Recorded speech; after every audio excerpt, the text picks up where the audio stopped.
This is going to be a great conversation. Reparations always is a good conversation. Anytime you talk about reparations, it's always a fantastic conversation. But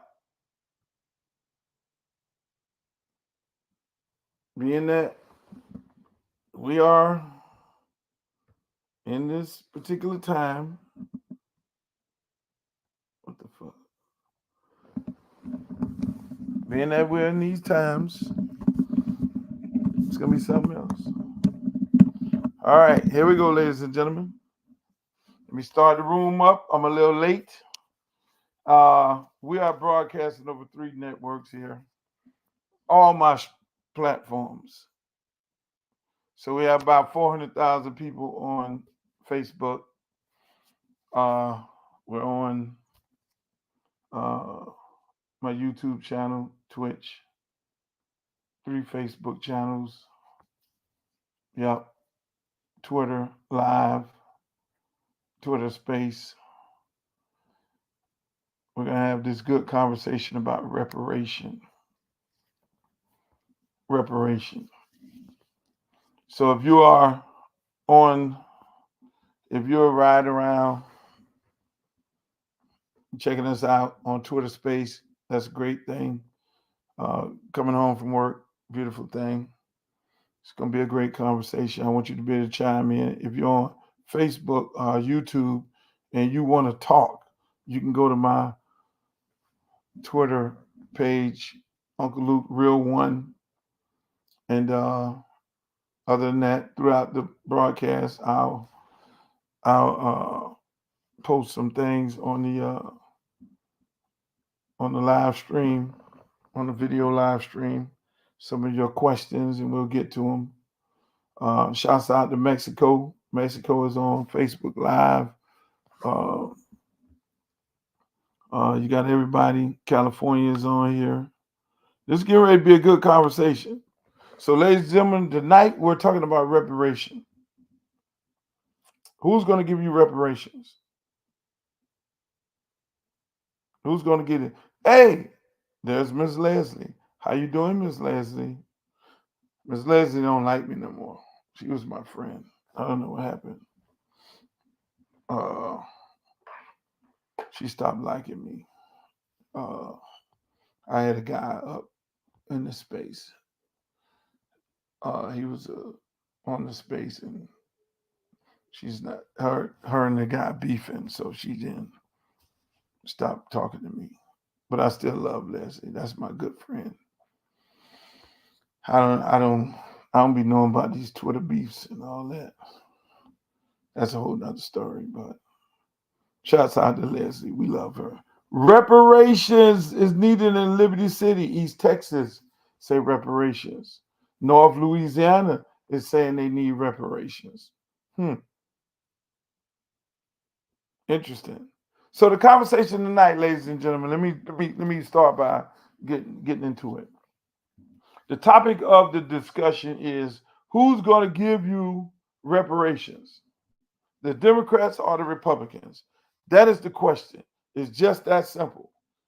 I ain't getting on here. We ain't having no conversation about Joe Biden ain't shit and Trump ain't shit. I want to know who gonna give you the reparations. Everybody got it all figured out. Been talking about it for God knows how long. I'm not trying to hear who's a Bahamian and who's a Jamaican. As soon as you start open up your microphone saying that, then I'm gonna drop your ass like a fucking hot cake. I'm gonna tell you that right now because we ain't talking about that. In order to get anything done or accomplished in this country, you need all people. All people need it. Just that simple. You can't get shit done by yourself. When they put a bill into the United States Congress, whatever it may be, when they put that bill in, you got to work across the aisle. You got to get some Republican votes. You got to get some Democrat votes. If you're a Democrat, you need some Republican votes. If you're a Republican, you're going to need some Democrat votes. It's always going to have to be a bipartisan effort in order to get anything done. You're going to need some LGBTQ community of people. You're gonna need them to sign up with you, but then they gonna want some things. So then you're gonna have to say, hey, look, if you support me on this, I'm gonna support you on that. You're gonna need some Bahamians, you're gonna need some Jamaicans, you're gonna need some damn Mexicans, you're gonna need some Puerto Ricans, some Venezuelans, you're gonna need all kind of people. You're gonna need the Jews, you're gonna need the Gentiles, you're gonna need you're gonna need a lot of people to get some shit done, because you're not going to get it done by yourself. If you want reparations, you're not going to get it done, regardless of who going champion it. You're going to need help, and that goes not goes for reparations. That goes for any bill that you're trying to get passed. Any bill, the Asian crime bill. Why we're so mad about? We're not mad about that. They got it passed. Was because Black people put people in office, and the Asians band together and they got some shit passed. And that is our problem as Black people. We're all over the fucking place. We mad at everybody. Until we band together, oh, I don't like you because you light skinned. Oh, you light skinned, so you might have some white in you. What? I don't like you because you got a white wife. By the way, I don't have a white wife. I don't like you because you're a tether, you're a feather, you're a bougie, you're a xenophobic, you're this and you're that. We all over the fuck. We the only race of people that do that shit. Oh, you're Bahamian, you're Jamaican, you're Haitian, you're this, you're Black. We're so separated. It's amazing. We fucking hate each other. I want somebody to do a study to break it down of how many degrees of separation we are. Wow, that's some deep shit I just said. How many degrees of separation Black folks are? Then you say Black folks. Oh, I'm not Black, I'm African. Oh, I'm not African, I'm Black. Oh, I'm African American. Oh, I'm not African American. Don't describe me as that. We all over the fucking place, and we expect to get some shit done. I'm banding together with anybody and whoever it is. If I need to get a bill passed, I need all you motherfuckers. I'm gonna tell you that right now. I'm coming to everybody. And if I got my services to offer, then I'm gonna do that. If I have my services to offer, because politics, when you really think about politics and what politics really mean, it's playing the game. Hey man, hey Republican dude, I know you need my vote to get something passed for your people. So I need some shit passed for my people. So if you look out for me, I look out for you. It's no different than the jailhouse mentality, people. That's politics. You send a person up there to politic on your behalf for your community. You can't get nothing passed with just a Black congressman or a Black city commission or one Black state rep or senator or the Black school board member. You have a whole full-fledged, in Miami, Florida, we got a whole full-fledged school board. There's 2 Blacks on there. They got a politic. In the city of Miami, we got 1 Black commissioner. She's probably the only fucking Democrat on the commission. And there's 5 other commissioners. She got a politic. But then she understands her position because she's the deciding vote. Because you got 2 sets of Republicans beefing with each other, saying, oh, I want this and I want that. And so she can sit in the middle and be like, yo, I'm going to lean over here if y'all do something for me over here. That's politics. That is how you play the political game. That's why you don't send no imbecile to fucking Washington or to represent you that want to sit up there and beat their chest. Oh, fuck them. They ain't shit. The white man ain't shit. The blue man ain't shit. This one here, and you just keep on screaming about some shit they done passed and everything. No, word, you ain't gonna shame vote nobody. That's what we have a tendency of doing. We want to cuss a motherfucker out, and then at the end of the day, we want to ask them for their support. You just disrespected the man. You ain't shit, Mr. Paul. You this, you that, you all this. Joe Biden, you had the hate crime bill back in 1965, and you were over there with all these racist people. That makes you a racist. Man, come on, man. I ain't trying to hear that shit. You want to beat that horse? You want to beat that horse? So my question is tonight, ladies and gentlemen. Hello, Tawana Chapman on Facebook, Virginia. Where y'all from at on Facebook here? And on my live. Where y'all from? I need to know what part of the country y'all from. So my question is, saying all that I've said, because I go into these spaces and I hear the shit, the rhetoric, and I hear the leaders and all this, and I hear the opposition and the people who I say, who's going to get it done? Then I hear, here's the other part.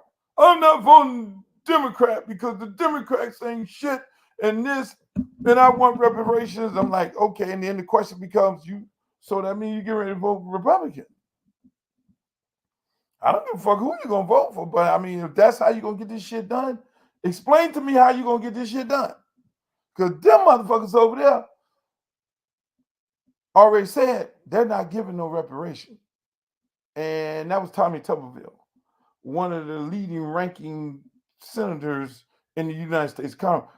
He should be a motherfucker that say he's for reparation, because he made all his fucking money as a college football player, not player, but coach. And he got all them little black boys. He went to all them black family households in the mud of South Carolina, Georgia, deep in the back roads, all that shit. If any fucking politician that knows how black people live from a white man's vision, is Tommy fucking Tuberville. And he does rallies. No, fuck that. We ain't getting no motherfucking niggas no reparation. That ain't happening. They want to take your mall. They want to take your house. They want to take your property. And they want to do all this. Fuck that. So my question, ladies and gentlemen, is this. Watch how they nitpick this conversation. They're going to make me the Antichrist. Let me say this, my people. I am for reparations for my black brothers and sisters. I don't qualify because I guess I don't qualify because my mother and father are Bahamian and Jamaican descent. So, but I am here to support my brothers. I'm here to support my brothers and sisters who are here, who have been brought here in the slave trade, in the chains, and have suffered through slavery and whose land has been taken away from them. I am here to support them. No matter how many fucking idiots come on here and say some stupid shit, I am here to support my brothers and sisters. I am here. I am a vessel because I want to see my brothers and sisters get that everything that they want in whatever shape, form, or fashion they want it in. I'm here for them. Bottom line. So let's get it on, ladies and gentlemen. Here's how my room works. And shouts out to everybody on Facebook Live and YouTube Live. You're going to start hearing these good folks talk on here. And again, if you want to talk live, you can always go to my Twitter, Uncle Luke Real One. Follow me on all these platforms because I do talk shit. I'll be announcing the day on Friday. On Friday, I'll be announcing the date. Freaknik, the documentary will be coming out on Friday. Just stay tuned to my social media platform. I ain't gonna tell y'all now, even though I love y'all.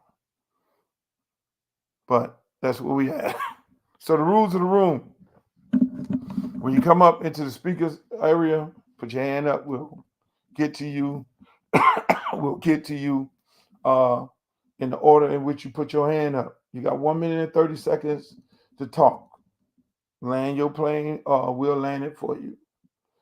Do not overtalk somebody else while somebody's talking. We are a respectful space. I conduct a respectful space. You don't talk when somebody else talking. I don't give a fuck who you are. You don't get up here and overtalk somebody. You wait till they finish talking, then you say what you got to say. If you feel like you want to rebut somebody, or you just wait till they finish talking, hey, Luke, I want to rebut. I want to push back on what they said, or I want to add to. You don't have to put your hand up. Just say that. It's just that simple.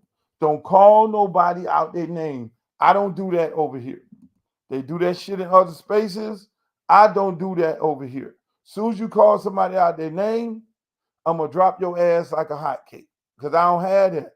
I don't have time for that. I have influential people coming up in this space, and they ain't trying to hear that shit. They don't want their name associated with a live broadcast where some motherfuckers talking some stupid shit on here. So I'm not having that. I don't have that. Unfortunately, I have all kind of people coming up in my spaces, congressmen and congresswomen and state reps and all kinds of beautiful people. They ain't trying to hear that. They ain't trying to be associated with a space where everybody calling each other the N-word and all that, and B's and H's and all that. We ain't doing that. I don't do that. So I'm gonna drop you like a hot cake. We could have an intellectual conversation because we're some grown-ups.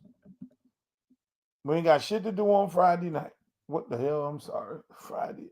That's what my mind had on Friday night. I did not get the opportunity to go out and party. It was my weekend with my son. So tonight, maybe I can go have a cocktail or 2 or 3 and all that. So, ladies and gentlemen, the conversation is about reparation. When you come up into the speaker's room, answer the question first, then start talking what you got to talk. You got me? Roger that. Short thumbs up. Thumbs up, everybody. Do y'all understand that? Thumbs up. Nobody got their thumbs up. See these people on here.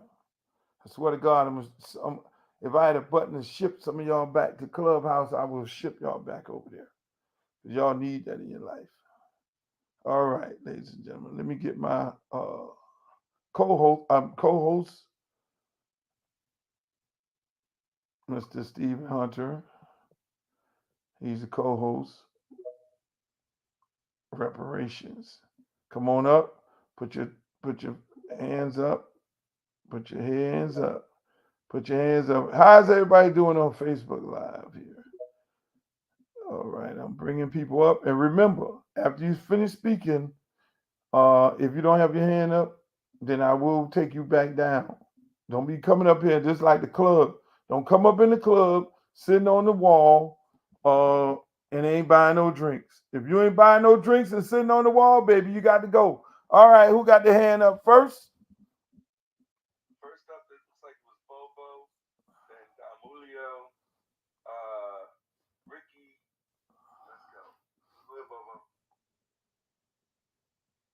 Vote. Can y'all hear me, brother? We can hear you, Bobo. Let's go. All right. Yeah, I just want to touch on the topic. I appreciate the space. I'm glad you setting rules and you not, there's not a troll space.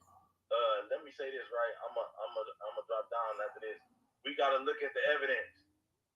We gotta look at the evidence. How I'm looking at this is this Trump versus Biden. Period. That's how I'm looking at this. Trump is the Republican, Democrat is the Biden. That's how I'm looking at the title of this space. We got both their resumes now. It ain't no more talking. We got to go with evidence. We have evidence on both of them. We seen what Trump can do. We seen what Biden can do.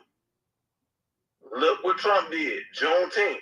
Trump ain't gonna get credit for that. I'm gonna make sure he get credit for that. The first time Juneteenth was ever celebrated in America was under the Trump administration. He invited black people to the White House to come speak. Fucking Kanye went talking about goofy shit. He invited black people to Trump Tower when he was president-elect. He tried to extend the olive branch to us. He tried to extend a hand to it. Everybody shamed him for that. Everybody shamed anybody that would speak with Trump. They would instantly became a coon and all that. Cause niggas be doing goofy shit. He's trying to talk to you. Pardon Jack Johnson. Jack Johnson is my favorite black American. Gave him a pardon like his third day in office. It's on video. Deontay Wilder was there, our black American brother. So I mean, like, look at the Biden administration. It's been goddamn stop Asian hate. Somehow we attacking Asians. Everybody that live in the black community know Asians open businesses up every day in the black community. Every single day. And you ain't never seen no Brinks truck. You ain't never seen no armed cars. Or none of that. They walk thousands of dollars out of the black community daily. If we attacking them, then why they get to walk the money out of our neighborhood? Just common sense stuff. Just common sense stuff. Under the Biden administration, we are damn near on the verge of World War III. This is the Biden administration you live under today. Under the Biden administration, goddamn, the border open. The border is open. The border to a country is open. The border left wide open. I land my plane, Luke. I appreciate y'all letting me speak. I could go all night. I appreciate y'all letting me speak. I'm gonna drop down. Is there anyone? Hold on. There, somebody might want to rebut what you have to say. You might have to ask some questions. Leslie, how are you? Anybody want to rebut what he has I'm to say? good. How are you? Good. Did we lose Don Julio? I'm not sure, but while we're waiting to see who's going to go next, I want to answer the question of the room. Who's going to give you reparations, the Democrats or the Republicans? You are welcome too. I was going to do that at the end, but go ahead. Just for the record, I am a Democrat. I will be voting Democrat.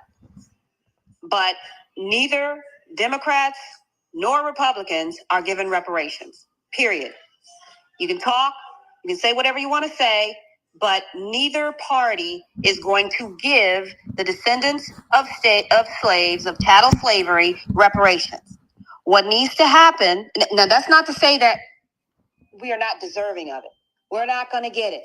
Neither party is going to give it. But there are ways to better your socioeconomic status. It's not going to be in the form of reparations.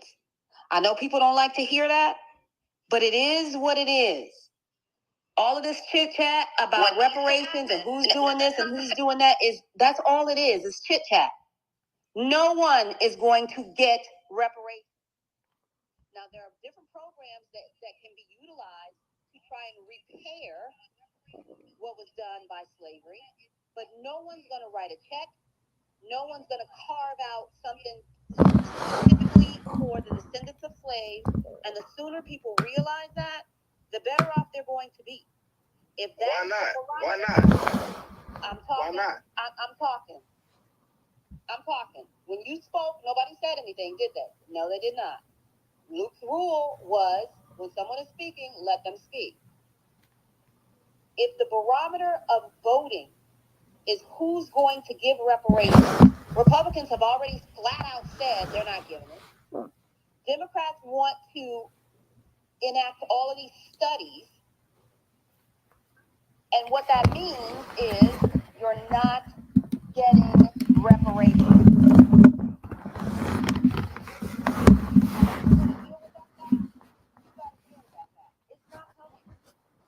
It's not coming.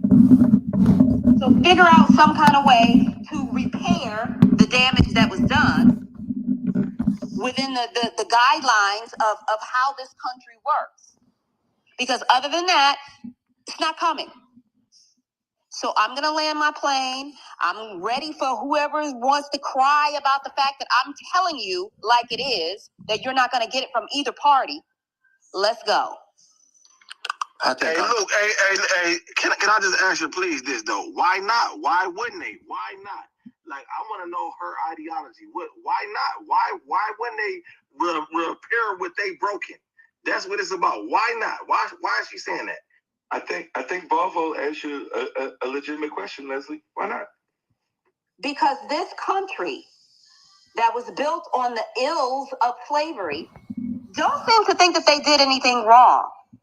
And the way that our laws and rules are carved out, there are no special situations done for a specific race.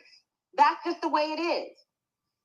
And Now, can I ask you this, sis? Can I ask you this? If you don't want me to finish my conversation, just say that, and I'll just let you go on and on and on. And the only thing that I'm going to say is you not getting it. Okay. Now, can I finish? Yeah, go ahead and finish. This country is not going to carve out anything special for Black descendants of slavery. It's not going to happen. One, it's illegal. Two, you have a lot of people who don't think that they're responsible for what happened back then. I'm not saying that they're not. I'm not saying that we shouldn't get reparations. I'm just saying we will not. This is something that has been going on for a very long time. It hasn't happened yet. It's not going to happen. Can I say this? Yes, sir. I'm gonna drop out. Why would you vote for Democrats then? If you know what, hold on, now let you go, sis. Now, if you claiming to be an American and you claiming you believe in liberty and justice, and you claim that you stumping for these Democrats, why would you vote for somebody that ain't gonna do the right thing when you agreed that we do deserve it? If we gonna be in this system, we want to rebuild our neighborhoods, the shit that the United States of America fucked up for us. So why would you vote for them? I want to know let's not dance around that. Why would you vote for Democrats anyway and they not honorable? Reparations is not number one on my list for why I vote. My life doesn't revolve around reparations. I have other issues that I am concerned about that affect me in the here and now, which is why I decide to vote who I decide to vote for. It has absolutely nothing to do with reparations. Reparations is not my kitchen table issue. It just truly is not. I have other things that affect my life on the daily, and reparations is not it. So that's why I choose to vote the way that I choose to vote, because of my morals, my values, and my concerns with what's happening in my life today. And that's not reparations. It just simply is not. I live in Florida. I have issues that affect me far more than reparations. So that's what I have to look at. What's going to affect me in the here and now? And honestly, it's not reparations. Well, then stay out of our way. Stay out of our way. That's all you gotta do. You said reparations is the right thing. Get the fuck out our way then. Get the fuck out our way. We trying to handle some business for our ancestors. We trying to handle business for our country. Get the fuck out our way then with that weird ass shit. Don't I'm not mention in your way, but if you don't like the truth is what the truth is. I'm not in your way. I'm not stopping you from doing whatever you want to do. I'm not stopping you from saying whatever you want to say. What I am saying is you're not going to get reparations. It's not going to happen. Okay, all right, we're gonna move on. I think I'm up. Who we got next? Yeah, so next up is Tommy Starks. And remember, people, everybody has their opinion of everything. Do we know? Everybody has their educated opinion on what they think based on what they know. So if one person may feel like it's not going to happen, now if somebody get on here and they say, "Oh yeah, I'm gonna be fighting against something or somebody or something like that," then that's one thing. But if you have an opinion of whether you can or whether you cannot, then then that's where we at. So I haven't heard that yet. So who we got next? Tommy Stark. Tommy, come on, Tommy. Answer the question and then start off with what you how you feel. All right, will do. Thank you so much. Who's gonna give reparations, the Democrats or the Republicans? Just based off of what I've seen from Democrats, Democrats.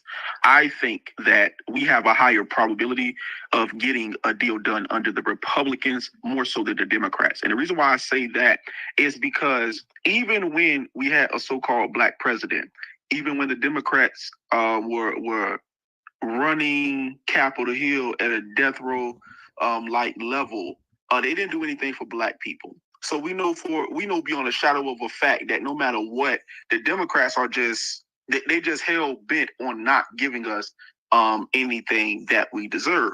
Now, I wanted to go to something that Leslie said that I actually do agree with. We would never get reparations on a race-based approach. But lucky for us, we're not approaching it from a race-based standpoint. We're approaching it from a lineage-based standpoint. And that's why I feel like this time around, our reparations claim has a higher probability of being honored. I have no trust whatsoever in the Democrats. And I'm not sitting up here saying it will be a cakewalk with the Republicans. But I do think that when you have a situation where the black vote right now is really up for grabs. And if it's one thing that white folks love more than oppressing black people, it is having the power to do so continually.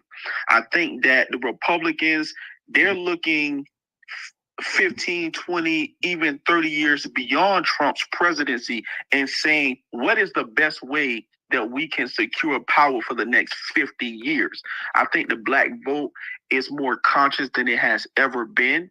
And that somebody is going to have to do a deal with us if they want to retain power. And like I said, I think that the Republicans, we have a higher probability of getting something done under them. The Democrats, no matter come hell or high water, they are not going to do anything for black people. We know that for a fact. Obama was in office for 8 years. He went out of his way to not do nothing for black people. We gave, politically speaking, we gave the Democrats so much power in the House and in the Senate. They went out of their way to do nothing for us. So that's how I feel. I feel like we have a higher probability of getting it under the Republicans than the Democrats. Let me ask you a question. So, if a ranking member of one of the top ranking senators in the Republican Party, Tommy Tuberville, goes on this campaign tour that they're not, the Republican Party and him will not support reparations, how do you come to the conclusion that it's going to happen through the Republican Party and not the Democratic Party? Well, again, I came to the conclusion that we have a higher probability. That's why I use that type of verbiage, probability. And for two, a senator is not a president. And the reality of the situation is that a reparations ruling for Black Americans, it is going to come down to an executive decision ultimately. And let us also be very, very clear. Just like you have a lot of Democrats that are not of the same mindset, you have Republicans that are not of the same mindset. And I don't believe that the Republican Party as a whole is any less racist than the Democrats are. But what I'm saying is that I'm looking at it from a strategy standpoint. The black vote is up in the air. Anybody that wants to dominate politically for the next 50 years, you're going to have a very good relationship with the Black community, because we haven't seen this level of political consciousness in over 50 years. And we damn sure have not seen the reparations conversation be taken this seriously in over 50 years. So again, I mean, we could play the laughing game all we want to, but the reality is this. Before in the past, we were approaching reparations from a race-based standpoint.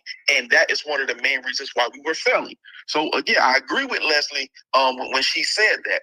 But lucky for us, in 2024, we're not looking for race-based reparations. We're looking for and pursuing lineage-based reparations. We have case precedents that we're going about it the right way. And that's why I said, ultimately, I think that we have a better chance of getting a deal done under the Republicans than the Democrats. We know how the Democrats operate when they have complete and total power. They'll get on TV and say, "Oh, black people are responsible for helping us win this, and that," but then you do nothing for us. We've seen them go out of their way to give things to specific groups who, as a voting bloc, don't have the power to put a president in office. So we know that when they have the will to do something, they can do it. And again, I think when it comes to the Republicans, yes, they're racist. Yes, you got people like Tommy Tuberville who said bullshit like that.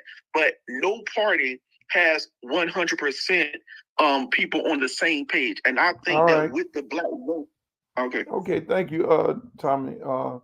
Anybody want to rebut what Tommy had to say? Yeah, Luke, I just have I do. one thing to say. Tommy, I appreciate, your strategy, and I appreciate where you are coming from, but Republicans have never relied on the black vote. Republicans have won without the black vote.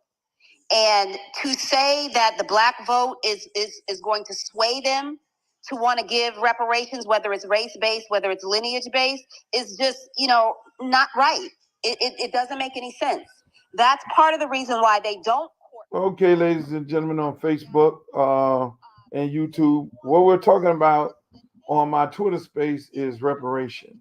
The question for the night is, who's going to give you reparation, the Democrats or the Republicans? Because it's a large conversation about reparations on a continuous basis on Twitter space, and everybody talks about it. I mean, California gave some reparation to a family who lost some beachfront property that belonged to an African-American family, and that's a major topic of conversation for African Americans, descendants of slaves.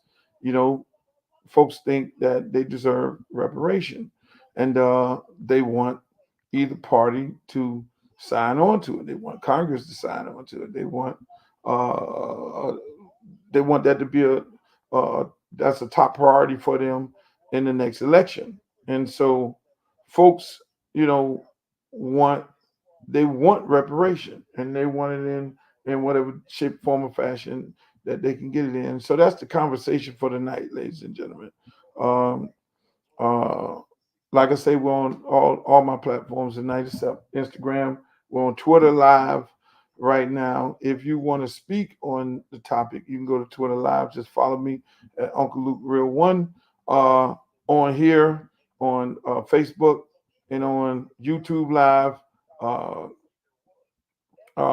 Facebook, YouTube Live, I'll post the questions, and then every now and then I'll put a question over into the group and post it to these guys here. But again, that's the conversation that we're having tonight: is who's going to give you reparation, Democrats or Republicans? All right, back to the conversation. To shame black men in particular into either voting Democrat or specifically not voting Republican. So that tells me when somebody is opposing you, that means that you're a threat.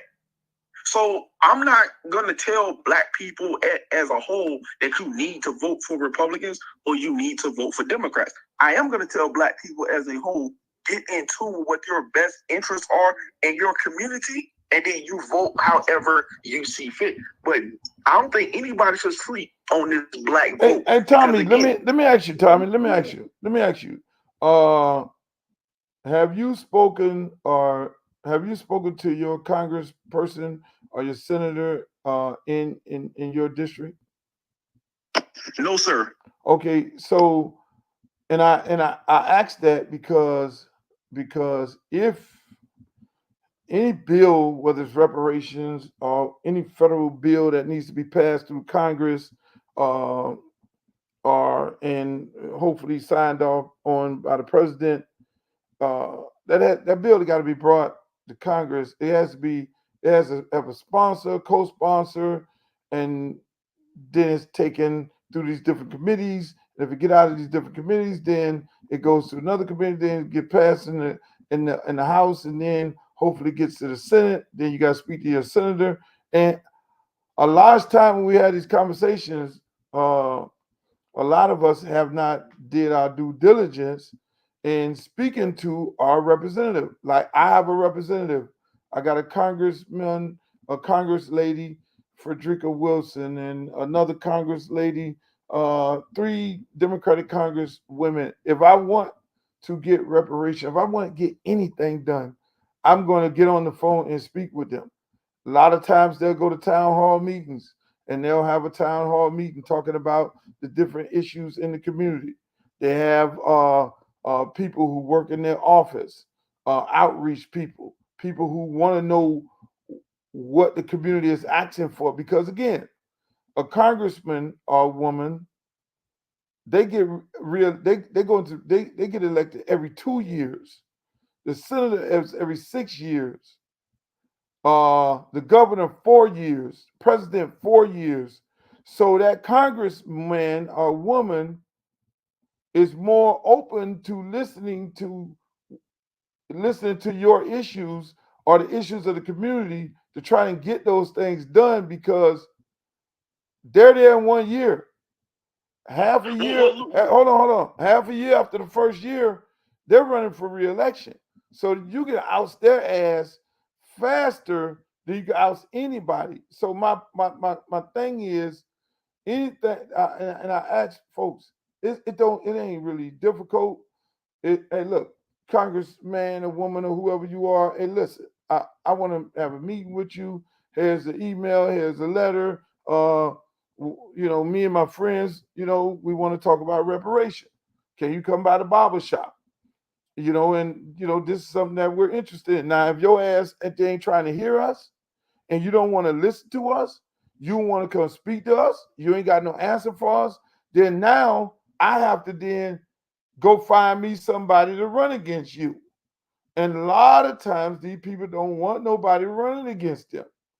It ain't cost that much money to run against somebody. You just go down there and file, and then you create that movement. Because if I got a bunch of people in my neck of the woods that is for reparations, then we're gonna pool our little money together, and then we're gonna become volunteers of that individual who's gonna go fight for reparations for us in Congress. We're gonna pool our money together, then we're gonna volunteer, we're gonna go door to door. We're going to give flyers out and say, we supporting Joe Blow.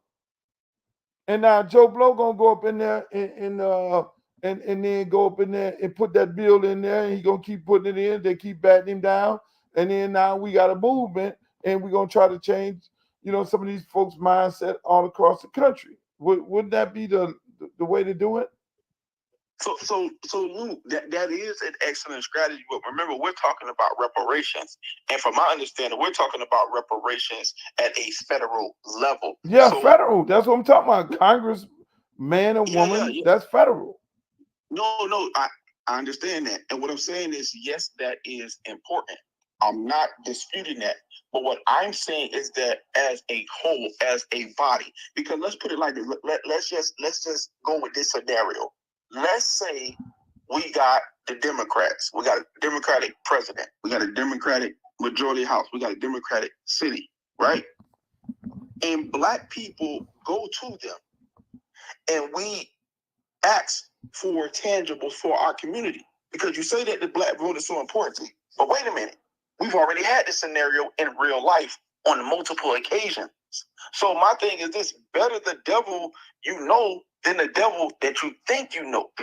And from a historical standpoint, the Democrats, those are the devils. But I asked you the first thing I asked you: did you have a conversation with your congressman and woman? And you said no. So how can it's like what the man said on the record? Closed mouth don't get fed. Now I would even if I was your representative, right? I feel some kind of way that you be on this app talking about me and you ain't come holler at me about something. If you would talk about me as your homeboy or your co-worker, and I was the boss, and I'm sitting up here and y'all talking about me some kind of way without coming to me and say, boss, we want to raise. You feel me? We want to raise, man. We feel like we, put your case together. If we feel like we deserve this about Jay Skippy, then let me say no. and then attack me. But if you're not going to allow me to say, no, man, I'm not going to support that, then come after me. I deserve it because I now have made the decision that I'm not going to support something that's so dear to you. And then now, when you come after me, then fine, then there's another election. And that's why, I love the fact that one of my most favorite songs I did was banned in the USA. And in that song, I say, hey, look here, man, on election day, we'll see who get banned in the USA because at the end of the day, them folks was coming at me. They were coming at me for the music, for the lyrics, and all that. And those are the political say. Even I'm wild and crazy at that moment. I knew that at the end of the day, there's always going to be another election.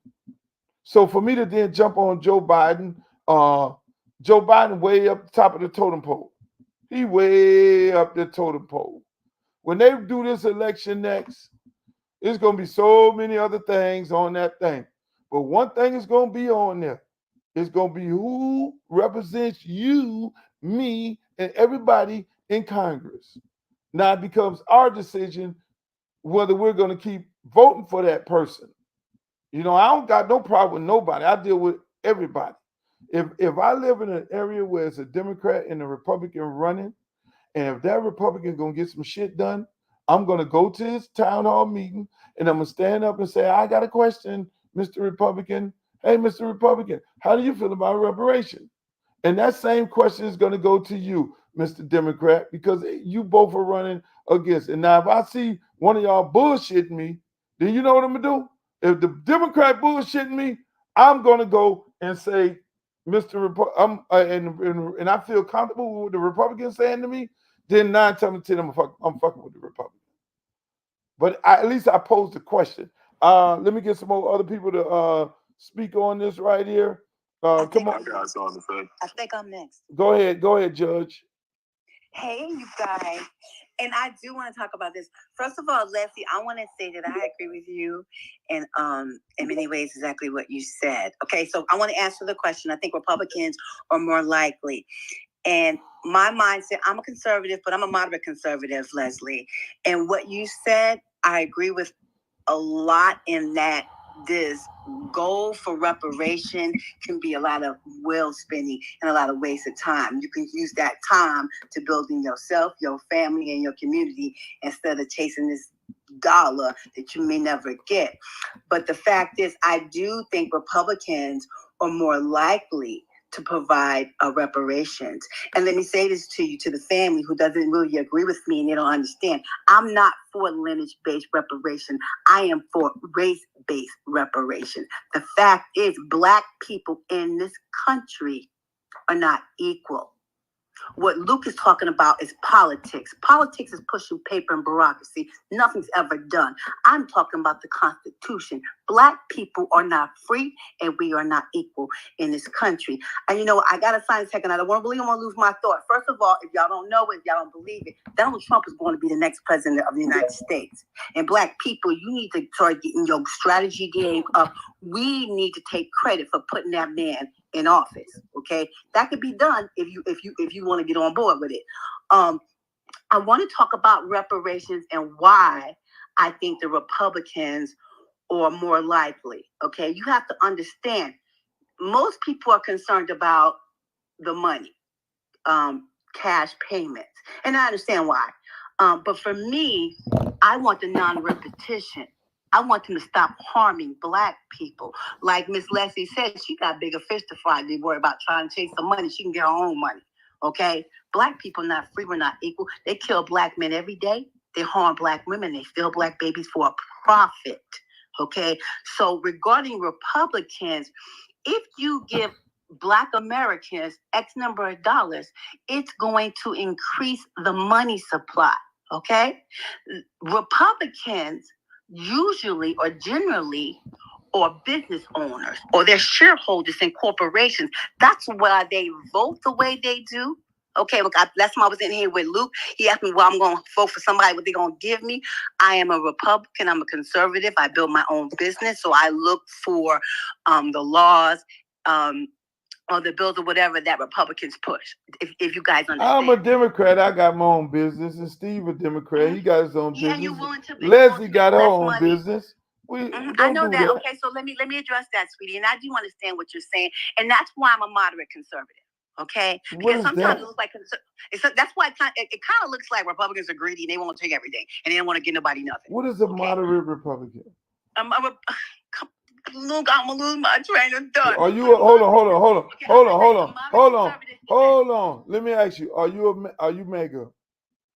I am MAGA. You know that. So don't give me no moderate Republican shit. Just go ahead and say MAGA. Okay, so what you're doing, and I don't want to get sidetracked, and family, I love you, but this happens. Uncle Lucas put words in my mouth. No, I didn't. I asked you a question. My story, and family, I love you. No, I asked you a question. I asked you, was you MAGA? And you answered it. People. What I heard you say is because I'm MAGA, that I'm not MAGA, I'm not moderate. But we're gonna keep on going. No, I ain't. No. Can I finish though? Steve is MAGA moderate. No. Okay, can we move on? MAGA. Go ahead. MAGA. I'm not. Isaiah Washington How you MAGA gonna tell me what I am? was trying to stoke Luke, let me Civil finish. War No. Part 2. You know I'm about to talk with you. Go ahead. You can finish. Go ahead. We gonna go on mute. You go ahead and finish. Wait, Judge. I was asked a Let question. the judge finish. I was asked a question. That's why. Relax. Go Stay ahead, calm. Judge. Wait a second. So no, you can call MAGA a lot of things. You cannot call them moderate Republicans. You can't call them, almost like Democrats. You can't call them in the middle. You can't call them not radical when they ran up in the Capitol on January 6th. She's moderate. Steve, but Judge is moderate. She would never run up into the Judge would never run up into the hustle. Wait. Judge thinks she could run a hustle. Dude that's been running a hustle on New York contractors for 40 fucking years. That's interesting. Judge. But she thinks she can do it. Judge, I hope you're writing shit down because I don't want you to lose your chain of thought because you was cooking. Come on, Judge. Finish up, Judge. I'm sorry. I fuck with you, Uncle Luke.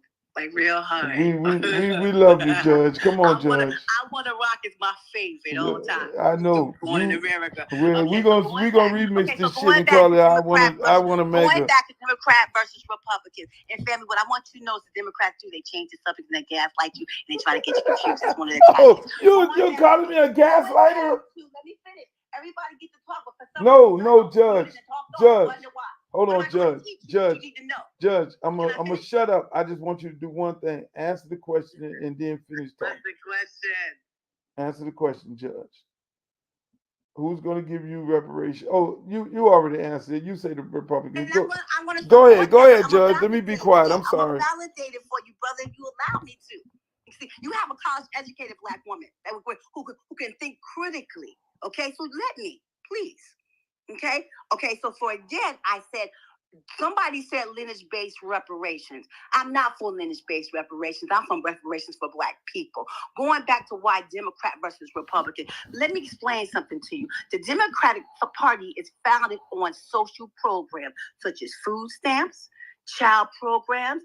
Even Stephen Hunter talked about a bill for sensitivity training for cops, for law enforcement who hate black people, but teaching them to be sensitive is going to stop them from killing black people, right? So that's what the Democrats do. They create all these programs, try to get fundings and budgets. Even in California, they got a Freeman reparations task force. Just throw money at it. Has any black people got any money from Democrats? No. What Democrats do is they create social programs. That's how they work. That's how they live.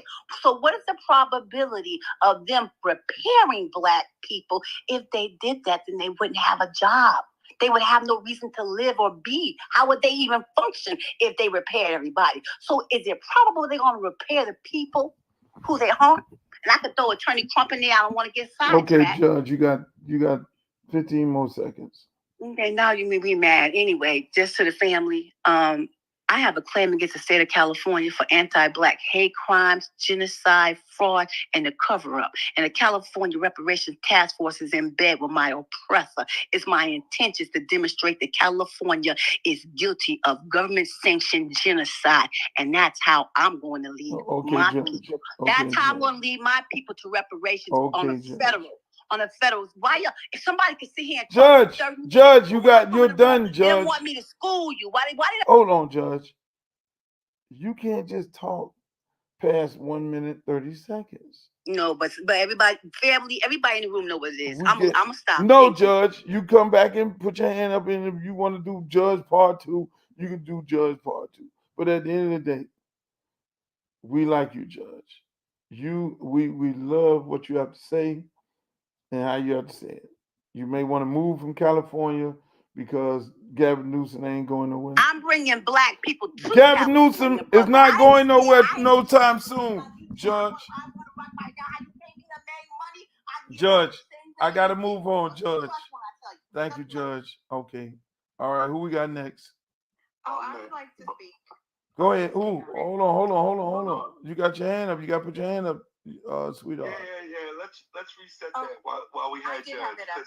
Okay, I didn't see it. Okay. Judge was kind of out of order. I don't know that we've heard from Blackbeard or Chaotic. I'm ready. Chaotic. Go ahead, Chaotic. They crucified Jesus Christ. They tried to. Oh God, Judge, stop it. That's what I'm talking about. All right, so we're gonna do one at a time. I know I said Blackbeard, Blackberry, and Chaotic said I'm ready. So we're gonna go to Chaotic. Can I get Blackberry and anyone else to put their hand up, like Ryan has his hand up, and we'll get to all of you. All right, including you, Bernard. Put your hand up. Let's roll. Thank you. First, I want to say I'm a huge fan. That's a double mute. It's a flaw in the system. Don't worry about it. You'll be able to talk in a second. Oh, I know. I look out for it and automatically stop speaking. So I'm a huge fan. Shout out to Gen X. I used to hide my 2 Live Crew tape from my mom in Southern Louisiana, and you were still on play. Giddy Girl was the first song when I got my little car. I know this is off topic, but I got to get this out because I'm like, I played Giddy Girl because, like, when you play it with the bass, when I had 2 12s in my speakers, oh my God, that song is like the shit. So, anywho, thank you. So cool to be on stage with you. So, I've been putting a lot of information in the Jumbotron because I believe in backing up what I say with data. And I will give full disclosure, just because some of my views come from a very informed place. I am in wealth management. I've been in wealth management for about 30 years. I'm in Texas. I'm in Houston, which is very liberal, but I'm in Texas, which is very conservative and Republican. And I will speak to the economy and not only why I don't feel that Republicans, there's no chance in hell that we would ever get reparations from them. But I will also point to the fact that there actually are Democratic states and cities that are actually going through with their own version of Republicans. So I already know who is giving reparations. It is the Democrats. It will never be the Republicans. So first of all, the reason that I believe that the Republicans, because people conflate Donald Trump with the Republican Party. Donald Trump is not a typical conservative, right? There's actually a huge... Why aren't you asking questions? Why aren't you interrupting her? I wonder. Oh, Judge, I need you to be respectful. Judge, we're gonna take your ass down, Judge. Stop That's it. how that works. All right, go ahead, Chaotic. Be ready for that double mute. It's not my fault. okay, it may come back. But so I put in the Jumbotron. It's interesting just in general that we want Republicans for Black people. 8 of the 10 poorest states are Republican run. And actually, when you break that down, 18 out of 19 of the poorest states in the country actually have both a Republican, they're Republican run from top to bottom. So that is also why I believe the foundation of why Republicans would never approve reparations. Number one, their voters would vote them completely out of existence. If you have 18 out of 19 of the poorest states in the country, and those are majority white people, it would then just make sense, right? Anyone would make that decision. Why would you give money to other people, especially when they tend to be the most racist people in the United States? Right? The Proud Boys, for example, we have lots of data to support this. They would never approve this. So that's the reason, probably the main reason why politically it would just be political suicide. And as someone else pointed out, that 14% is not enough to supplant the 60 or 70% of white people that vote Republican. So that's just a no-brainer. They would never do that. They would never commit political suicide to vote for reparations. The second reason, there have been various polls between Democrats and Republicans. Only 8% of Republicans even believe that reparations should be paid, and close to 90% are absolutely against it. So again, everyone is pointing to Donald Trump, Donald Trump. It's not just Donald Trump. The president can be overridden. The president wants to get reelected. The GOP wants to get reelected. So again, you're going Republicans or Democrats. Lastly, I give some more examples. Like I said, there are Democratic cities that are also doing UBI, which means to me that they would be more okay with giving reparations because they're already giving out funding. I am in Texas. I expect other states to do this. They actually introduced a bill to block funding for state or local governments within Texas that would even consider reparations. So I expect other states to follow suit. So again, reparations is already being given at the state and city level, multiple places by the Democrats, and the Republicans are literally passing legislation to forbid reparations just in case a city should try to submit it. So again, thank you so much for the conversation, and You're more than welcome. Anybody want to rebut what she has to say? Hey, I don't want to rebut what she has to say. I just want to thank Chaotic for the information that she placed in the Jumbotron. And I want to say I agree with you. You're in Texas. I'm in Florida. We generally go hand in hand. Just like Texas is moving to prevent cities and municipalities and wherever from enacting reparations. That's the same thing that's happening in Florida. And I agree with you that if there is any party that would actually do it, it would probably be the Democrats. But again, I go back to what I said initially. Neither party is going to vote in reparations. We will not be getting reparations, but there are things that we can do to repair. Okay, I want her to name the 5 pillars of reparations. See, family, they be gaslighting you. Tell her what reparations is. Name the 5 pillars of reparations. And so I put stats in the chat. The question says, who's going to give you reparations? Not can you reframe something that you have submitted. Democrats or Republicans? Democrats are giving reparations, sis. You can negate that all you want. You can scream to the high heaven. Donald Trump does not give a shit about you, literally. Donald Trump is not the Republican Party. I don't understand why, if you were so pro-Black, if you were so pro-reparations, what don't you understand about 18 out of 19 being the poorest states in the country being Republican? They don't have the funds to do it at the state level. They will never approve it at the federal level. Is math anti-Black or something or not? I don't understand. Are you so in love with Donald Trump that you refuse to understand that it will never happen with Republicans? You are not Black enough. You cannot vote enough to overtake white people that will vote Republicans out of existence, including Donald Trump. Okay, so I don't understand the pushback. What is going on here? What is going on? I blame the U.S. education system. Oh shit. Anybody want to rebut that? Yes, I do. Go ahead. Okay, I'm saying thank you. I traditionally vote Democrat all my life. I'm thinking about, hey man, Democrat really haven't did anything for us. We're in the same position we done been in. Of course, you got to work for yourself on your own business. But why we so? When Bill Clinton was in office, what was reparation then? When Obama was in office, what was reparation then? So how we gonna sit and say what the Republican can't do and the Democrat haven't done it either? So I think we need to look at working across party lines and trying to like the indigenous people, the Indians, what do they call that they have? Are those checks they get every month for what happened to them during the Civil War and stuff like that? So why we just hell bent on what we can't do? What can we do then? I don't think we're debating about who's the best slave master. That's what it sounds like to me. Like at the end of the day, we got to find laws to help Black people. And I think that starts locally in your community at the ground root. Like Luke was saying, when you get to Joe Biden and Donald Trump and all these guys, that's way up the atmosphere. We need to start growing your own food, having your own banking system, and stop getting out of stop living in neighborhoods and start building our community. And from listening to people talk, I'm an African black man and some educated women on here. It's not going to be one party that's going to fit everybody where everybody want to do. I'm not a big Donald Trump fan, but I'm tired of Republicans going to the church.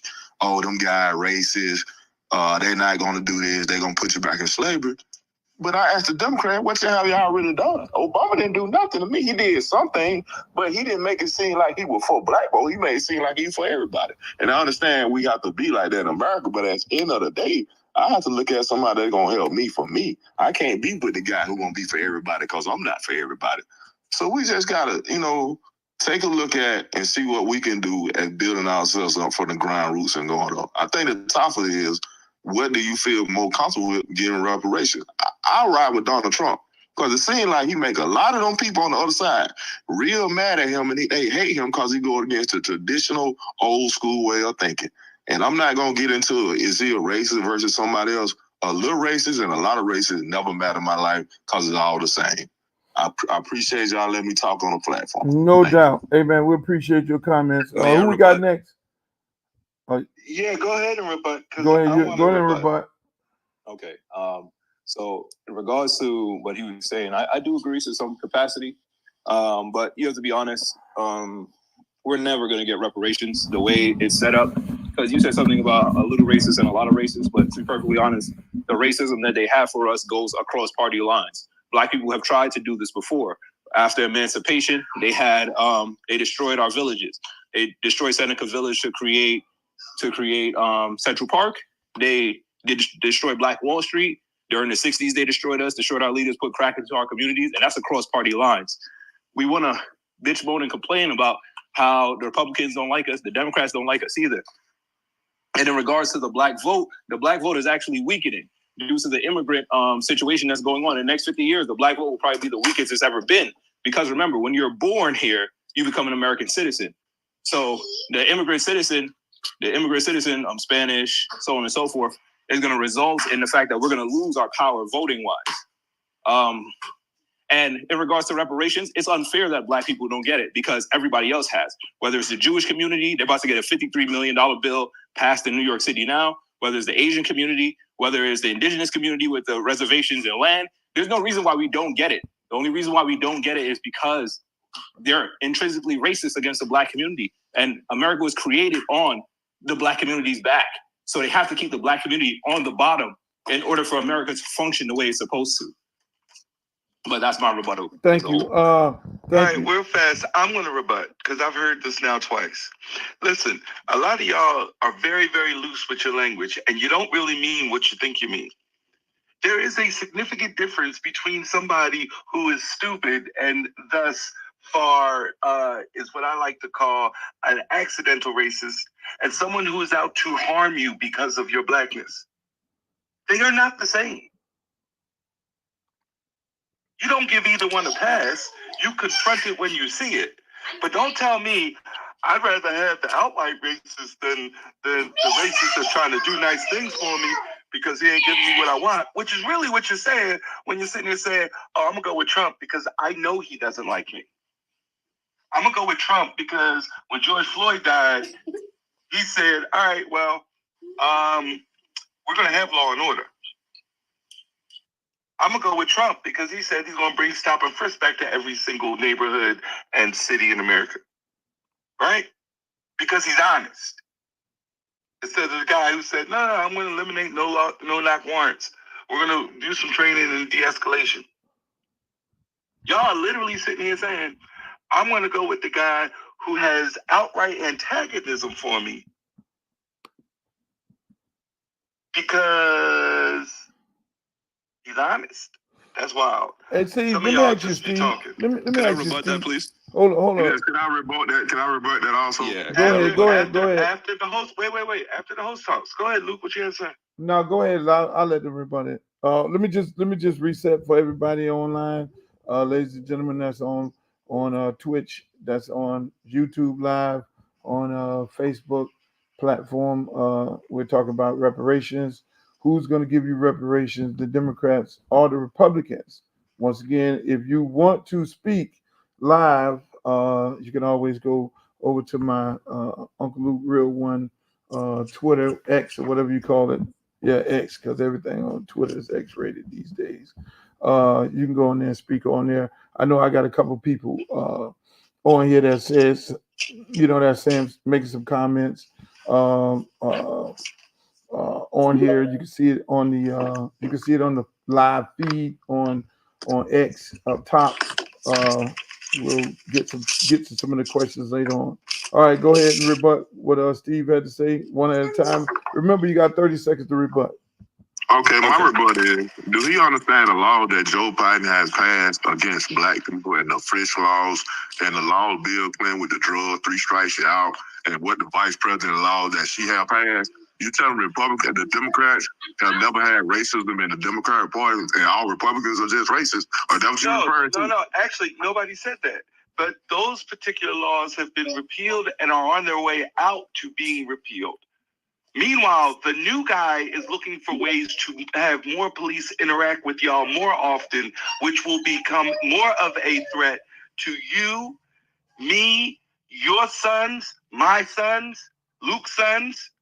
Y'all is really sitting there worried about what happened in 1994. I was there. I'm sure you were too. Brother, we're not in 1994. Ain't nobody sitting out there. Ain't nobody sitting out in the corner with jumbos. That's not happening. Brother, racism didn't stop in 1994. Racism did not stop, but you're talking about a crime bill that, for all intents and purposes, has been gutted. But where's the disparity between crack and powder cocaine today? But a lot of black folks suffered on But a lot of black folks might be suffering, and I'm not arguing one way or the other, but most of them who didn't murder somebody, right? Yeah, go ahead. Are on their way out, aren't they? We're talking 35 years ago at this point, right? Wait, may I rebut with that? Because I have statistics on that. I talked to the brother. Isn't that right?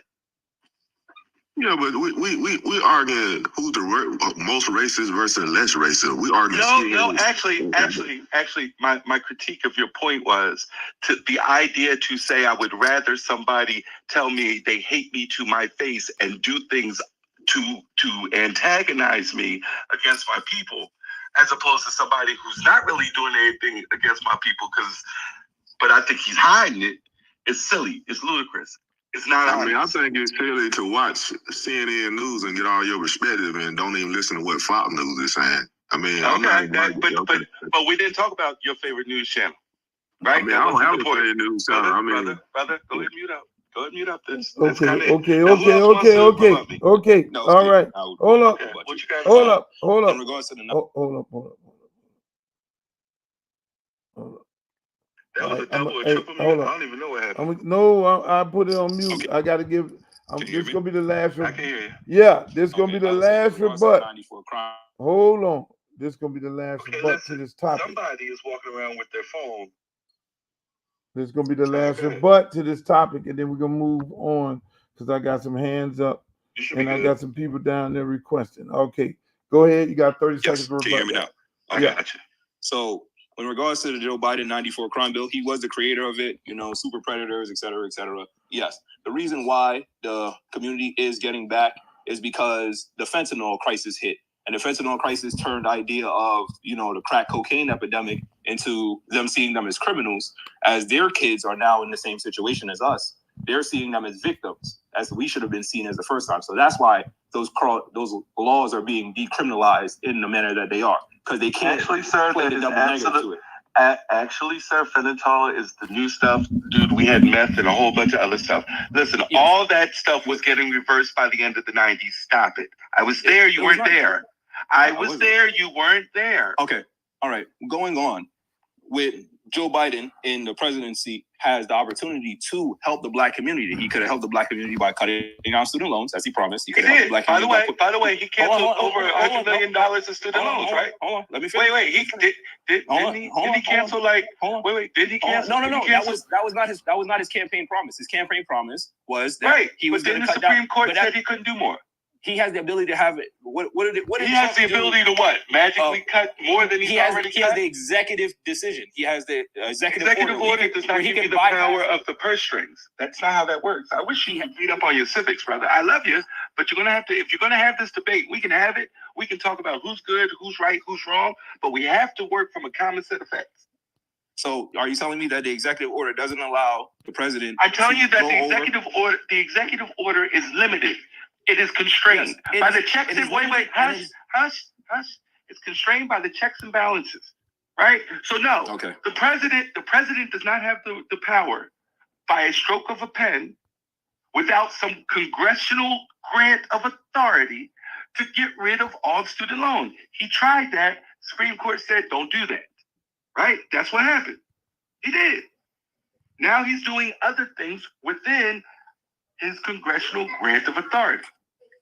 But I don't want you to think that a president is king unless we elect God Emperor Trump. And then you might get President King. I don't know. I don't want that, though.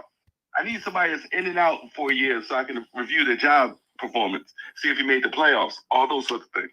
Okay. I get it. So all right. Hey, go on. Hey. If we're reviewing the job performance, let's just go off of the policies that he said he was going to pass, and let's see what he did. Did he pass student loans debt for everybody? No. Did he pass hold on, let me finish. Wait. Did he pass? Wait. But did he forgive? But did he forgive student loan debt? Did he forgive student loan debt? Hold on. No, wait. Did he? Hold on. I never. Wait. First of all, to make my statement in order for you to rebut it. Did he run on forgiving 100% of everyone's student loan? Yes or no? Yes. That is not true. That is a lie. No, he didn't. That is a lie, right? So right there, your facts are not common facts. You are operating under a wrong set of facts, and this is what causes unnecessary disagreement. I have no problem with you saying Joe Biden should do more. I have a lot of problem with you saying, hey, he didn't do what he promised. When he never promised to get rid of everybody's student loan debt. He never did that. Did he promise? Did he promise a $15 an hour national minimum wage? Yes or no? He said that's exactly on his agenda. Did Congress do it? Wait. Did Congress do it? Wait, hold on. Did he? Can the president by a stroke of a pen raise everybody's minimum wage by $15 to $15? Yes or no? Yes or no? The president. Yes. The president through executive order. Yes or no? The president through executive order has the ability to raise the minimum wage. Can place certain laws into position where they can be. Sir, it's a very simple question. Can the president by executive order raise? He never can did the it, president by executive order? Let me help you out there. Let me help you out there. Congress. He has the ability to write the exact. He has the ability to place it. You know, I feel bad because we're going to move on, but we're going to give you a quick history civics lesson. So, the federal minimum wage is not set by the president. It's just not. And if you want minimum wage raised locally, you can go to your state legislature. Or if you want it federal all across the board, you're probably going to need to go talk to your congressman. That's just how that works. Or senator. When we say congressman, I'm not talking about those 435. In fact, the 100 senators are a lot more useful than the 435. All right, who's next? Before I mute, because I don't even want to. Yeah, we got to move on, ladies and gentlemen. Once again, to reset the room, we're having a conversation about who's going to give you reparations, Democrats or the Republicans. This has been a wide topic of discussion on Twitter Space. Like I say, we are on Facebook Live. We're also on YouTube Live, and people are enjoying the conversation on all these platforms. I'm looking at all these conversations. Ms. Taylor said, please keep this live up and share it. No, Ms. Taylor, you share it also. You got to share it. This is great conversation. Great conversation. And I'm loving it. So who do we have next, ladies and gentlemen? Let's go. Okay, so we have Rustic Fireman next. Come on, Rustic Fireman. Let's go.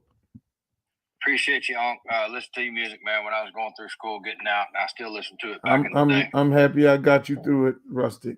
Yep. That you did. Rustic, you got a white picture on here. You white guy? Yes, sir. Good. I'm happy white. I'm happy you in here, Rustic, because I really want to hear from the white person's point of view about this topic, because you won't be getting no reparation. You already got it after the Second War. and we didn't get it. So do you think who's gonna give black folk reparation? The Republicans or the Democrat? If you don't feel like neither party is going to give it, then let's hear it. Let's go, Rusty. I got you. I'm going to touch on a lot of topics if that's all right with you, because I've been kicked back listening to what everybody says, and I'll try to keep it under 2 minutes for you per your rules. But I'm going to go back to where a lady had asked in this room a minute ago, what were the 5 pillars of reparations? And everybody skipped that question. Nobody wanted to answer it. Number 1 is restitution. Number 2 is compensation. Number 3, it's rehabilitation, satisfaction, and guarantee of non-repetition. Those are your 5 pillars. Nobody answered that question that she asked. But what somebody else didn't ask earlier, what are the 5 principles of reparations? Well, I hate to say it, but there's a lot more than 5. Restoration of liberty, employment to human rights, identity, family life, and citizenship. Return to one other's place of residence. Restoration of employment, and return of property. But when you turn around and you ask that question to yourself, how you must ask that question is, do I deserve the reparations? Okay. And what I mean by that is, what makes you think you deserve the reparations? What caused you to want them? What caused you to deserve them? What was it because you were told that you can get them? Was it because you were told or not told? Was it because you're a part of the slavery community, or what made you get into that community, or what makes you feel that you are that way? Here's my opinion. The opponents say that reparations would further divide the country. The question is to yourself that you got to ask, why would all Black Americans, or only descendants of people that could show their ancestors were enslaved, deserve the reparations that were given to them? Me personally, I think it's wrong to have the taxpayers finance it.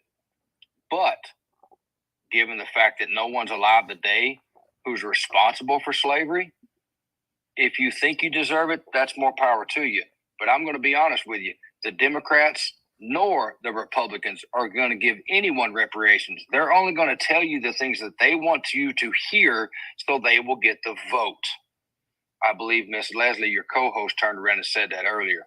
Let me ask you, Rusty, if they gave Yes, the sir. Indians what some would call reparation, why wouldn't they? If they gave the Indians what some would call reparation, if they gave the Asians their crime bill, why would reparations be so far away? Well, to lay into what your question is, as far as the Indians go, their reparations. Let's go way back in time just for a minute, okay? We came in. Notice I said we. I'm going to say white folks on this one, okay? We came in. We took their land. We stripped them of everything, all right? We enforced them to do things our way. We took everything they had because they were here first, all right? They were the original Americans. Those are the only ones in the world, as far as America goes, that deserves reparations, in my opinion. Okay, and I know that's getting a lot of people mad. No. We're having a good conversation because. You're right. I'm gonna push back on it. If so, just saying that you stripped the Indians of everything, you brought African Americans over here, you enslaved them, you stripped them of their dignity. You made them you enslaved them, you made them work the fields, plow the fields, you raped their women, you killed the babies, you took their land. In a large cases, you took the land. You don't think that the American government should be paying for that? Oh, no. It's under the same situation that happened with the Indians. I mean, it's even worse. I mean, it's even worse, in my opinion. No, I get 100% where you're coming from. I mean, even the part where you took land, where you took land from people, you know. Because, I agree, and I don't mean to cut you short, and I apologize. No. Go ahead. We having a good conversation. I'm just. Oh yeah. let us not forget though, okay, that the white person was also a slave too. Okay, and if you don't believe me, somebody fact check me on this. All right. So here's what we're not going to do. This No, Black History Month. no, let him go. No, I'm not doing that, Luke. I'll throw him out of here. No, We're not doing Irish slavery. We're not doing Irish slavery. This is very educational. You gotta It's not educational. It is the exact opposite of education on Black History Month. To let somebody come up here and tell you that the Irish were slaves when no Irish baby was born a slave. But your forebears were born a slave. He's gonna say that. I want to hear him say that. I don't think he's getting ready to say You don't want to hear him say that because, Luke, you're having a very intelligent space. Hey, Rusty, move along. Move along. Damn, he just do Rusty, kick Rusty. I didn't move. I didn't kick him. Steve, but I dare him to Rusty, say it. I dare him to say you're it. not getting I ready. dare him to say You're it. not getting ready to say that, Rusty. That the Irish man was a slave. Okay, good. Irish ain't even coming out of my mouth. Okay. Then I don't want to hear about any other. I don't want to hear about any other You slavery. get ready to tell me a white man was a Now, slave? hang on, Rusty, hang on, you reaching right now. The white man couldn't have been. I'm not reaching. Okay, we're gonna. Hey, Luke, you're cool. Activated, Luke. Okay, Stand on 10, Luke. What's Hey, that? Rusty, I'm gonna unmute you. Here's my question. Was this white man, this mythical enslaved white man in America, was he born a slave in America? It's a yes or no question, and I don't want to hear anything else but yes or no, because I'm not playing with you this Black History Month. You know, I under. That wasn't a yes or no. We're going to do this again. Rusty, I have a very simple question for you. This mythical white slave in America, was he born a slave? Yes or no? Yes. Now I'll finish my stuff. Oh shit. Good. Watch this. Watch this. What's his name, Rusty?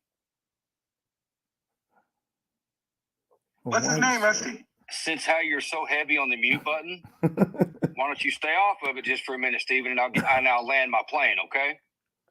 No, Rusty, because here's what I'm not doing during Black History Month. I'm not going to have my people's history disrespected by your kooky ideas.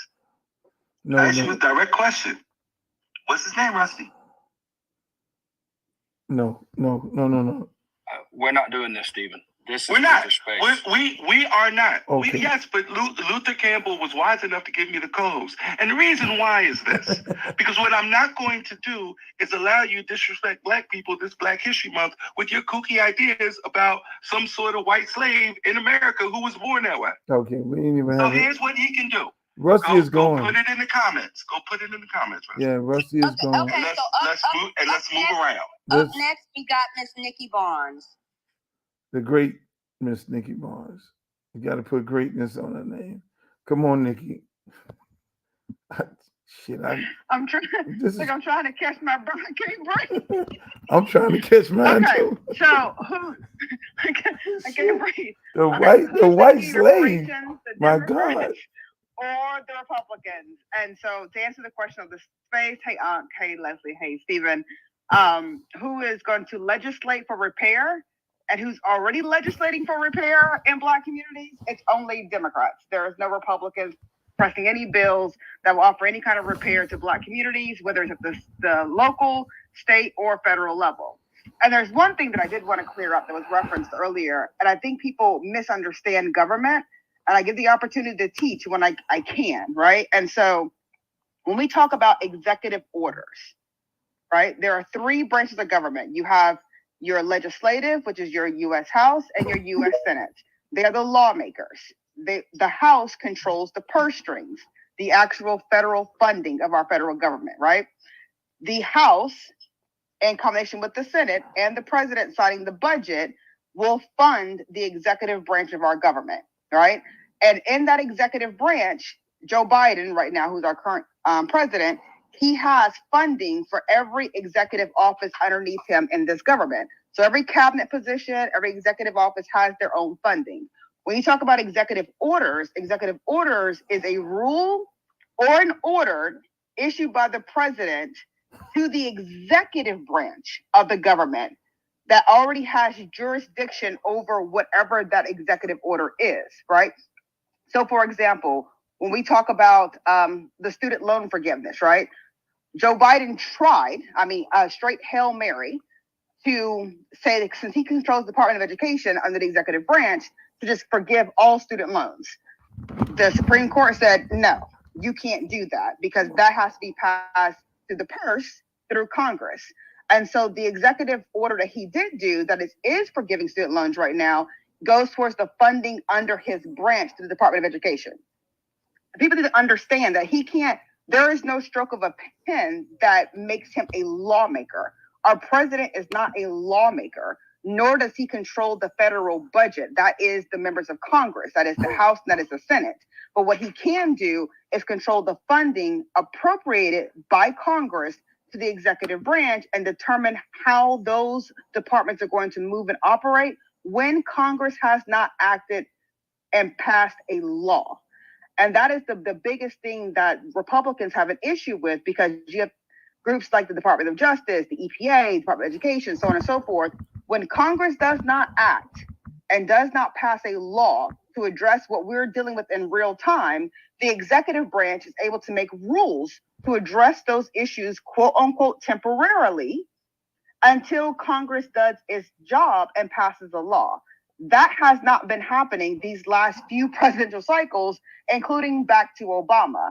So instead of members of Congress who are in the Republican Party actually doing their job and passing legislation, they just campaign on what they call the quote unquote swamp, the quote unquote bureaucracy of what's happening in the executive branch when like EPA sets rules to address things when Congress does not act. And so when you're looking at repair, and Unc was right earlier, if you're not reaching out to your member of Congress, your U.S. House rep, and your senator, you are not serious about repair about anything, because those people control the purse strings, especially your House reps. So if you care about reparations and you want repair to yourself or to your own communities, but you're not talking to your U.S. House rep, you're just playing on Twitter. And it needs to stop.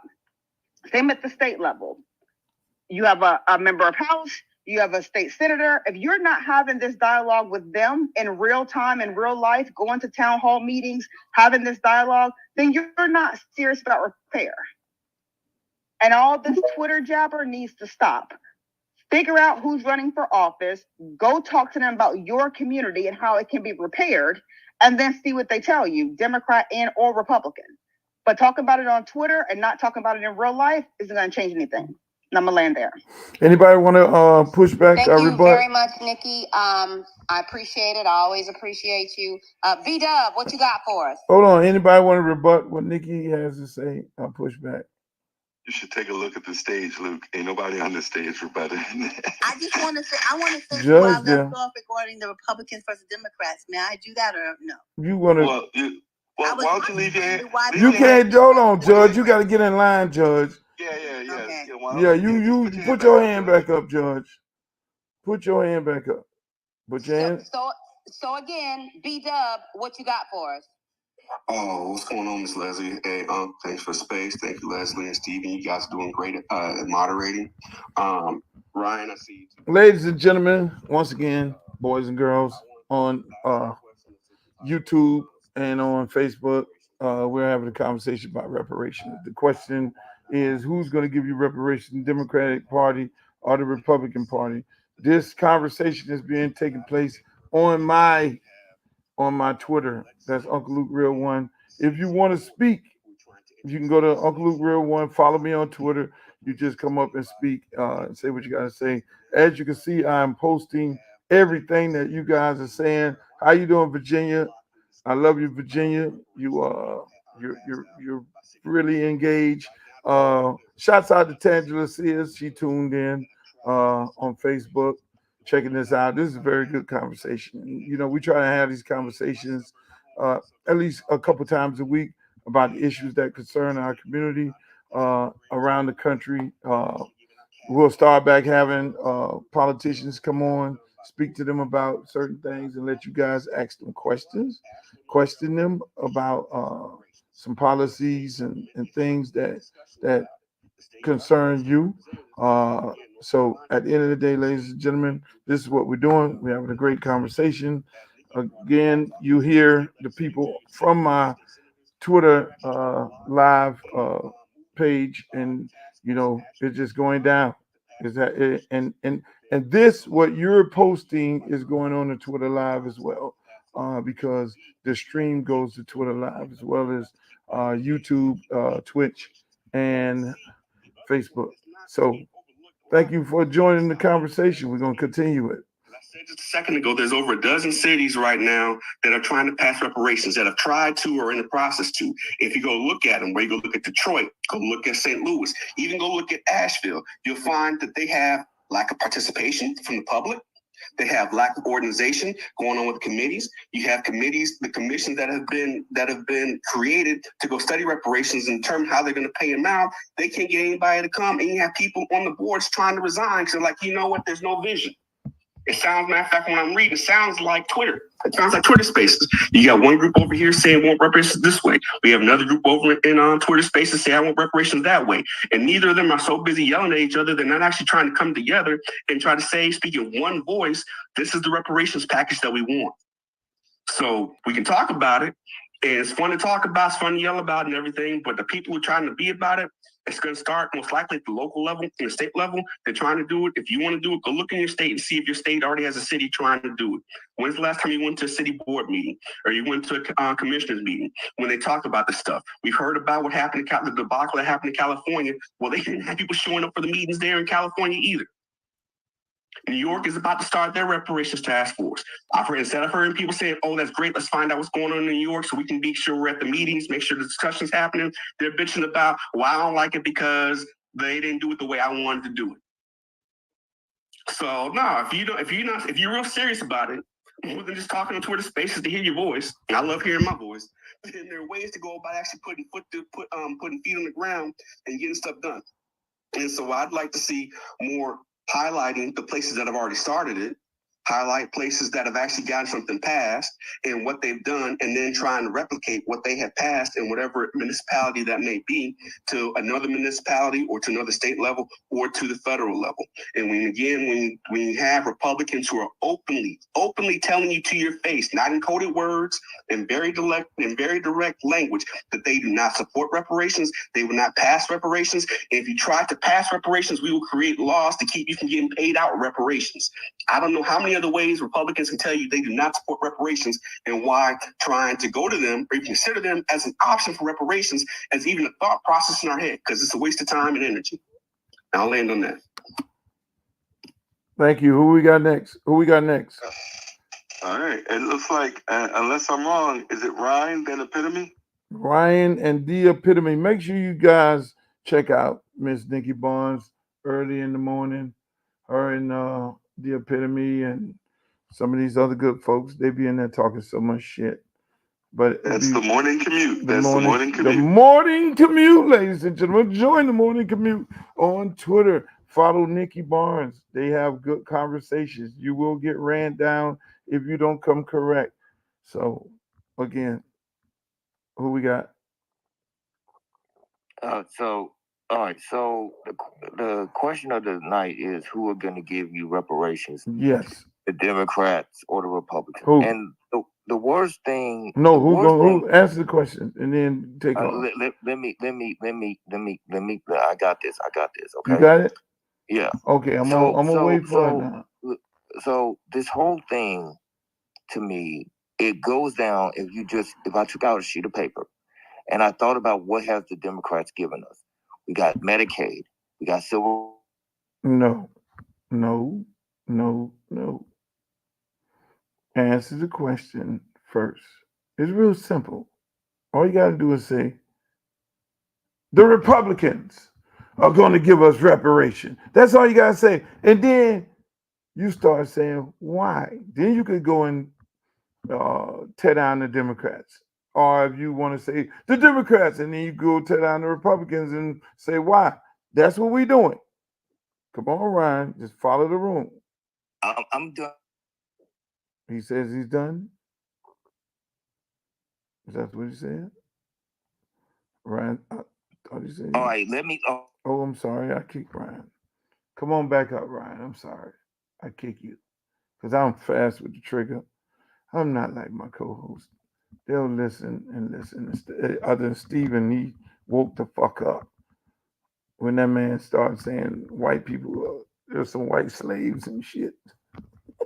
Hey, I want It's to Black hear History Month, Luke. And you talk about, well, I want to hear what you have to say. I want to hear this shit. Rusty's still down there. Rusty's in my DMs calling me a racist. It's hilarious. Okay. Because I don't need you. No, leave Rusty alone. Rusty can't defend himself right now. Rusty's DMs. Rusty's a man. Okay, here we go, ladies and gentlemen. Okay, come on. Miss Virginia said, I appreciate the show.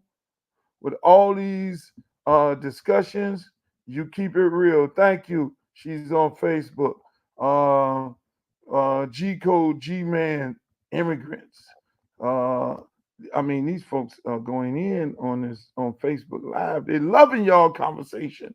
We both need people in office, and they're getting in office and do not do anything for these landlords, raising the rent to $500 and our income staying the same.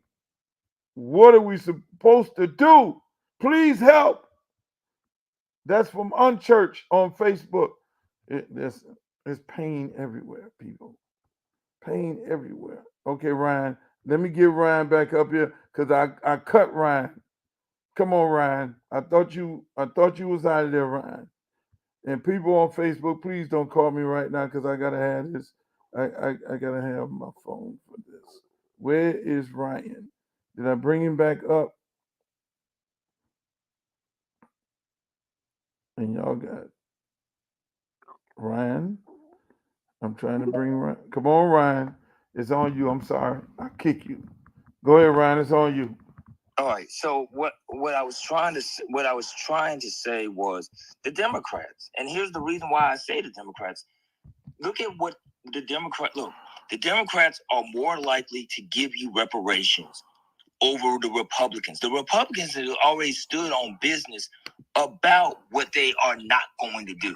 Okay, if I took out a sheet of paper and could think and rattle off 5 things that Democrats have done at the federal, state, or local level, I can name 5 things.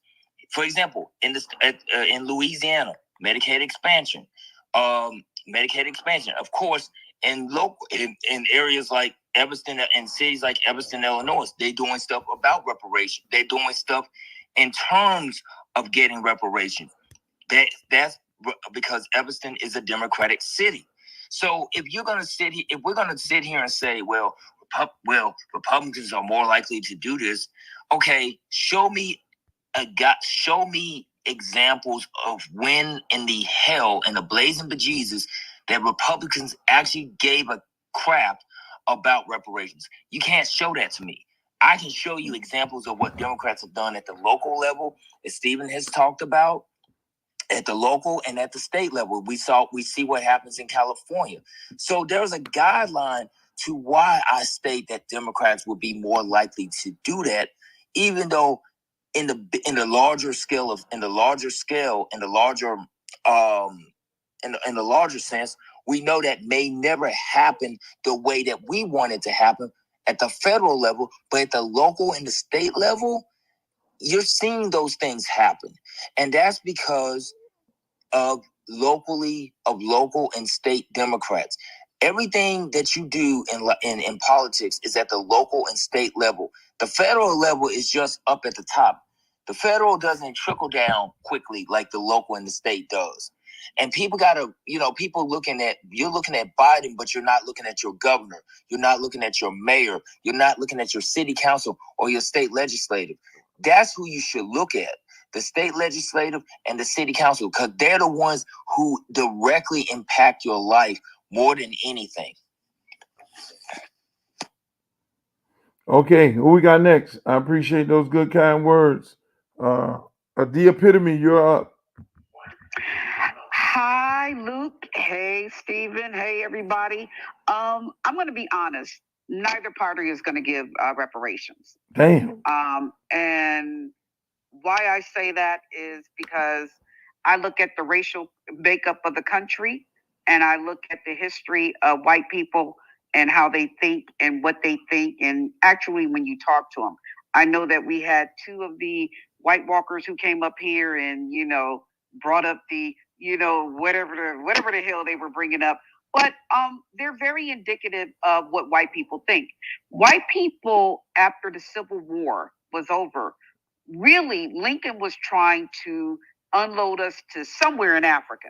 There was a real push to move our ancestors out of here. They were like, we used you, we abused you, you're free, but that freedom is not going to be here. So white people really feel, and if you talk to them, they feel that the 13th, 14th, and 15th Amendment that gave us birthright citizen, or the fact that they didn't deport our ass, is your reparations. That's how they feel.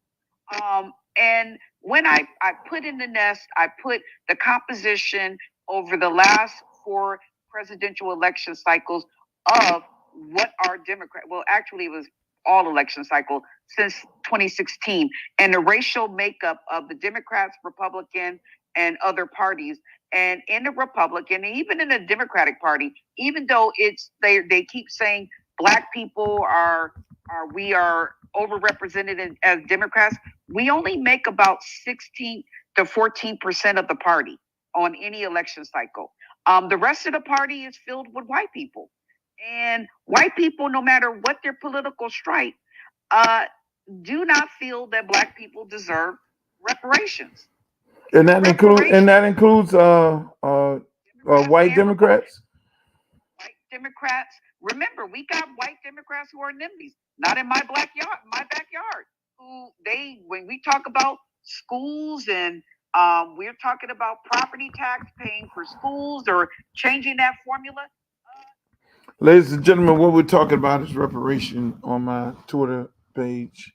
We're having a great conversation about who's going to give you reparation, Democratic Party or the Republican Party. The reason why I put this up on my Twitter, which is X right now page, which is a live conversation that y'all hearing on this live, is because so many people, FBAs and all different types of groups, they just go hard after the Democratic Party, as if the Republican Party is going to give Black folks reparation. Do I believe that Black folks should get reparation? Yes, I do.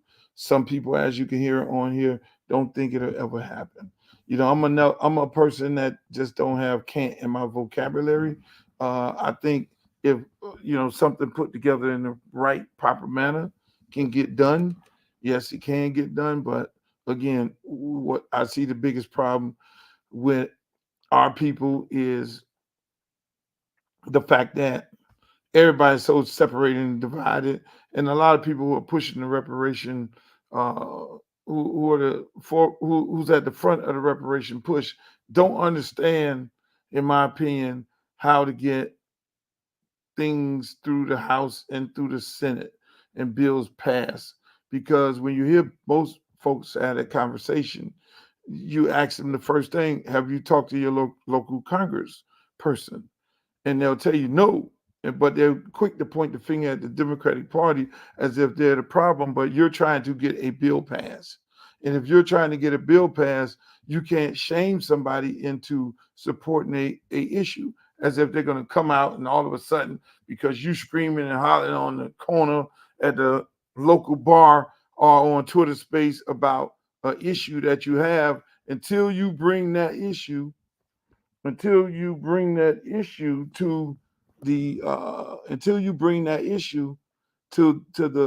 your local congressman or woman, then you'll get those things passed. To whomever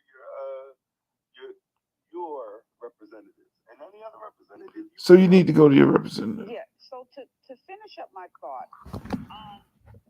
I'm sorry, the epitome. I was talking to the people on Facebook and YouTube. Sorry about that. I was still live with y'all.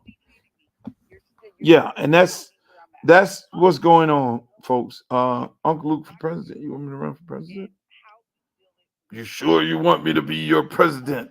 You're a commander in chief. If I was your president, I'm telling you,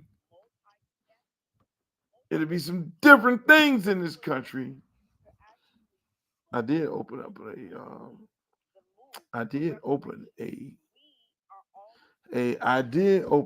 a pack, just so you all know.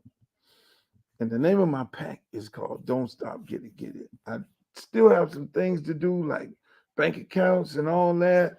But once I open it up, then you're going to be able to donate money. And if I get a bunch of money into the pack, then I can decide whether I want to run for Congress, Senate, president, governor, or I might just put the money in different in different people's campaign, like the Koch brothers. I don't necessarily have to be the king. I could be the king. We could be the kingmaker. Not me, but we. So I'm going to introduce that pack to everybody later on down the line. And we're going to get on here and we're going to let these people talk. And what we're going to do is, we're going to have them tell us, and we're going to take a vote. Do we want to support that person and by taking some of this money that we've generated and put in their pack into their campaign? And that's what we might do. Or I might run for Congress. Or I might run for state rep or senator or whatever it may be. All right. The bottom line is, regardless of your dissent, what you think Democratic parties are not doing for black people, black folks. Voting Democrat is the lesser of evil, and black vote for the Republican Party is foolish. All right. That is Ms. Crawford. That's well said. I'm going to leave that up so people can see that. But I'm going to rejoin the conversation so you all can hear it. This is a beautiful thing. We have a beautiful night. Hopefully y'all are enjoying this on Facebook Live, YouTube. We had that approach on how we were going to ask for restorative or reparative justice, then it would be, in my mind, more tangible. So on that, I'm going to be very clear. There are people who are way smarter than me who probably have more insight into this, but I'm just saying that as long as our country and the racial makeup of our country is majority white and we are the minority, and as long as white people mindset is that there is no way that they feel that none of them have a personally owned slave or slave, they did not partake in slavery, and how would you actually qualify what that restoration or reparation would be? How much would it be? And who would actually pay it? I don't see this being moved substantively by either party. And on that, I close. Hey, let me. You know what makes me cringe is the word can't. I know some things are impossible, but I think I used to get beat when I used can't. Don't you ever say can't in this house. There's no such thing as can't in this house. You know what I'm saying? So I kind of grew up on this. So I'm just, this my little thing. I just had to say it to everybody. I just be having issues with can't. Luke, I don't like the word no, and I don't like the word can't. Those are two things in my line of work that don't work. They don't work. If it's a will, do you believe in this? Do you believe in if it's a will, it's a way? I believe that if there's a plan and there's a will, there's a way. Correct. Nothing without a plan. You gotta have a plan. You gotta plan and you gotta have a strategy. You gotta have a plan. Like I tell people all the time. Life is like a football game. You know what I'm saying? You have to have a game plan. You have to be on the offensive, and you got to be on the defensive. You got to be able to make adjustments throughout the course of the game. If you're the Philadelphia Eagles, you don't do that. You have to be able to, you got to be able to call the right play at the right time, and you got to be able to make adjustments. You know what I'm saying? But the plan, there has to be a plan of what you're going to do, how you're going to execute that plan. You may face a loss. You may face you may put this plan together and you get defeated, but that don't stop you because there's always next week. There's always the next play. Because that particular play don't work at that time, you say, okay, shit, because I run a play to score a touchdown. I defend a play to stop you for a loss. So that does not define me. But at the same time, just like you say, the epitome, there is a game plan. My mama used to write down a list before she went to the grocery store. And I see some people that I've dated that went to the grocery store and they got to keep going back and got to keep going back and we forgot the Lord. Oh, we need to go back and get some eggs. That's a person who did not execute a plan or plan to get there. When we get ready to go to Orlando for vacation, we execute a plan.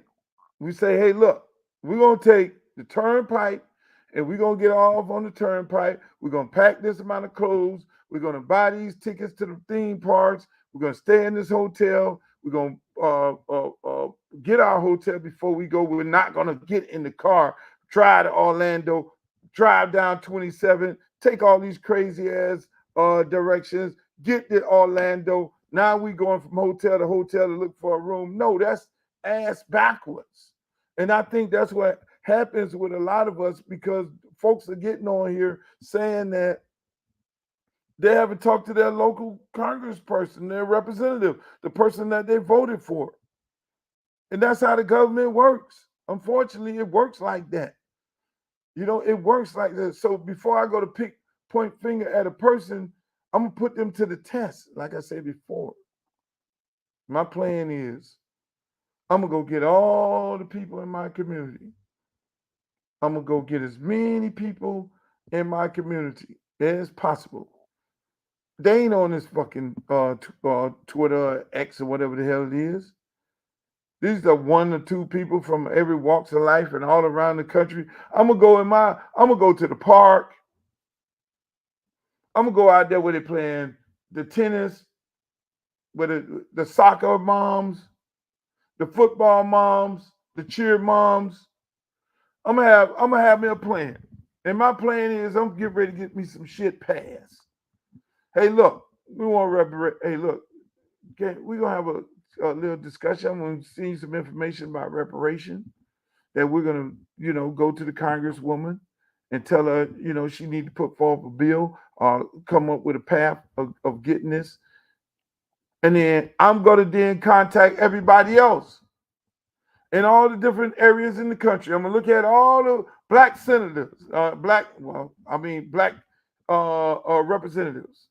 And if everybody, giving y'all some game, if everybody in all those areas in which you have a black Congress man or woman, or even a white one,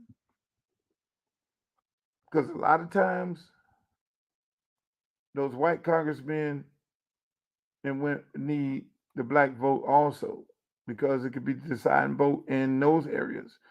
I'm going to everybody with a small group, our largest group, not a small group, the largest group I could possibly get, because I just educated all these people on reparations. And then now I got every congressman and woman, they've been alerted that this is what my constituents is interested in. They're interested in reparation. And then we're going to put our best foot forward to try and get it done. You don't support it, or you tell me to go to hell or fuck off or whatever you may say, then you know what? That same group of people that I gathered, then I look within that group of people and say, which one of these people we gonna run?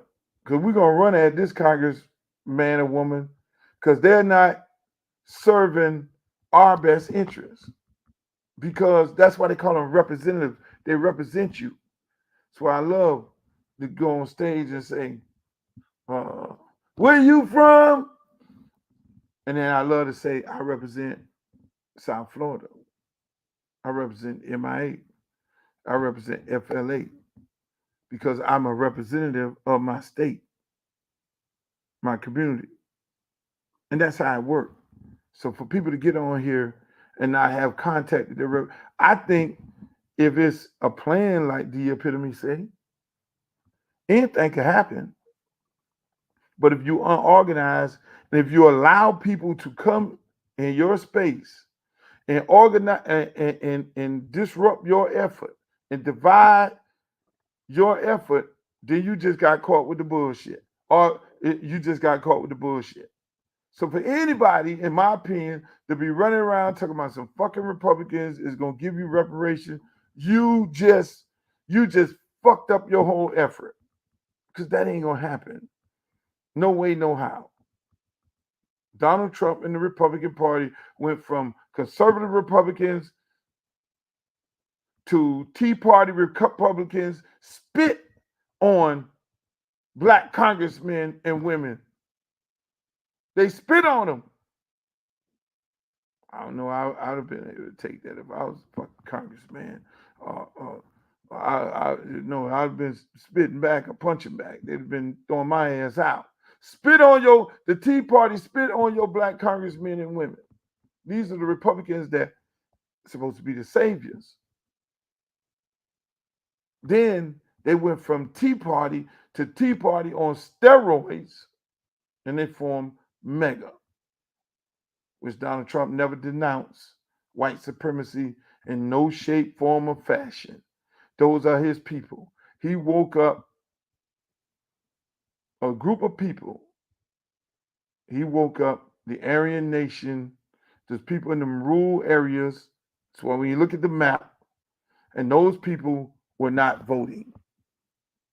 Those people were not voting.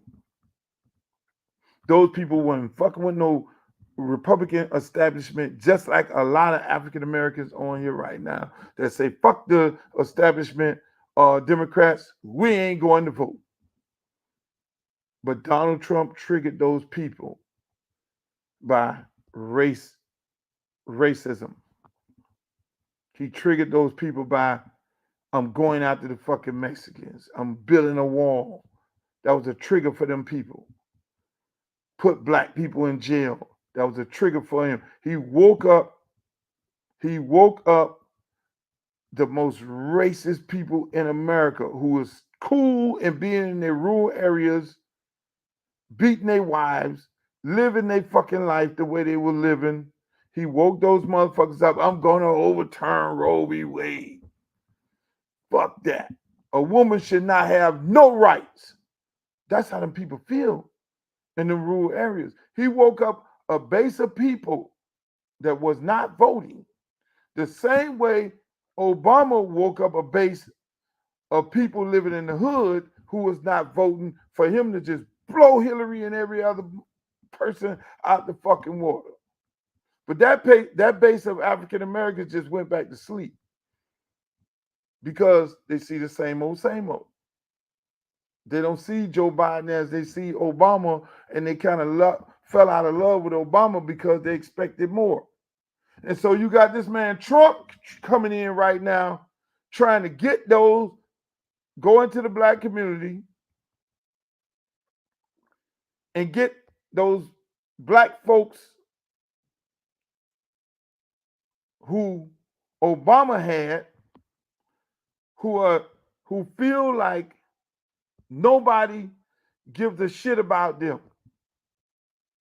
And so he's making the attempt to try and lure those people in. But at the end of the day, he still has to feed his main base. I got to feed my main base because they're going to be here through thick and thin with me. These Aryan Nation motherfuckers, these people who hate black people, who have no respect for black people. I got to keep feeding them. So I'm going to do stop and frisk. We're going to bring that shit back. Where you can go up there and fucking violate black people's rights because ain't nobody finna stop and frisk no white people. That ain't happening. I'm going to bring back stop and frisk. code word, stop the Negroes and frisk them at any given time. I'm bringing back law and order. Because right now in America, they've taken the rights away from the police to shoot an innocent black man. All that shit is triggers. Come on. Let's keep it 1,000. What are we doing? What are we saying? That's where we at. So we're going to run this thing up to 11 o'clock.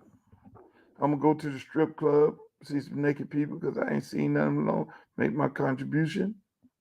Because you got to go make your contribution every now and then. I know y'all laughing right now. Then again, I might go to sleep and look at fucking Blanco kill up some more people. Who we got next? Are you watching Griselda? Yeah, I ain't even had a chance to sit and watch it yet. Oh, all right. Yeah, I got a trip. I'm gonna watch it on the trip. Let's go, Miss K. I haven't heard from Miss K, then EC the third, and then B-Dubs. Good evening, everybody. Can y'all hear me? Because it dropped my hand and everything. So, Elroy's app be cutting up. So can y'all hear me? Yes, you're good. Yeah, we can hear you loud and clear. Okay.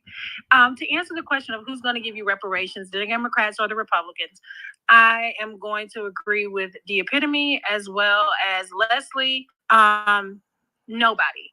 I do not think either party is going to give reparations. However, like others have expressed on here before and given detail and facts, because I deal in facts, giving facts and figures and research. We've seen numerous local communities out in California. Again, biggest one, like B-Dub said, Evanston, Illinois, who are working on local reparation plans. But in terms of a federal overall, hey, we wake up one morning and they're going to cut a check, I do not see that happening. I'm not going to say it can't happen. I understand, but the people who dislike the word can't.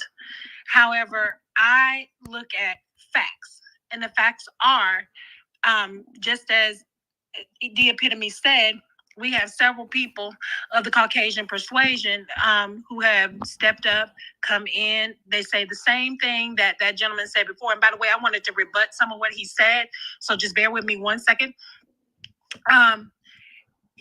We have already seen proof from that particular race.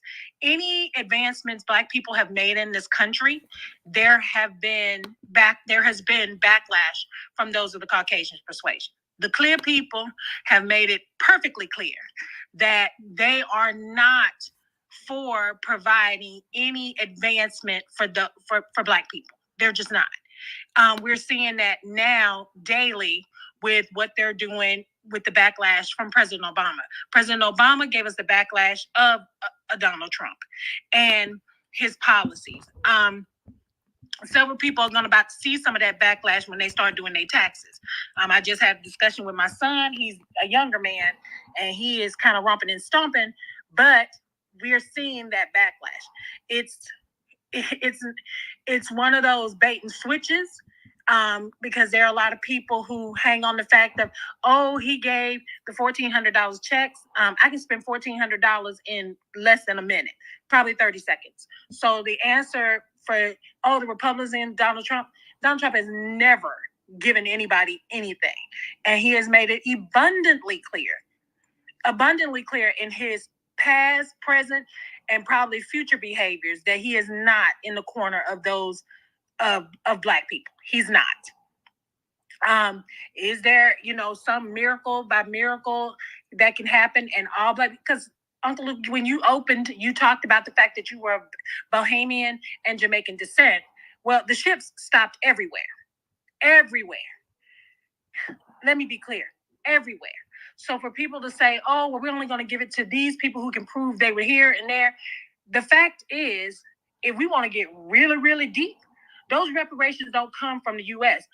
Portugal, Spain, all of these nations, they owe all Black people of African descent and all of these nations where those ships stopped everywhere reparations. So it's dependent on how deep you want to go. because we all know it was Portugal that started the slave trade. Clearly, there are people, today, if you check the timeline, there are people over there looking real funky at the royal family because they're still holding on to the bones of an African prince right now. So as I said, if we want to get as deep as we need to get deep, you go back to the original colonizers. How about that? And come up with a plan and get the reparations. As for saying, well, it's just for the ones that were here. The ships stopped everywhere. Right now, I'm sitting here in Atlanta, Georgia, and I guarantee you, I got some relatives in Brazil because we share a descendant.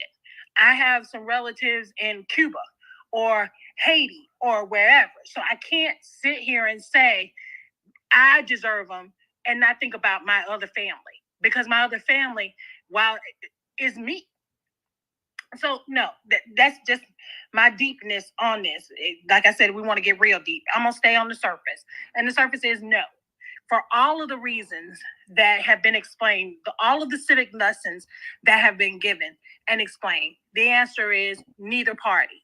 Okay, now, thank you. Go ahead. Oh, and now as for the white gentleman that was in here, I don't know if he's still down there because I don't have my glasses on. He down there. Rusty's still down there. He can hear you. He talked about the Native Americans. If we want an example of what this nation has done to, as he said, well, they're the only ones I know deserve it. Okay, technically everybody deserves it, and we're sitting on their land right now. So let's just be clear. The fact is, this nation has signed over close to 400 treaties with Native Americans. And you know how many of them they have honored? None. Zero. Not one.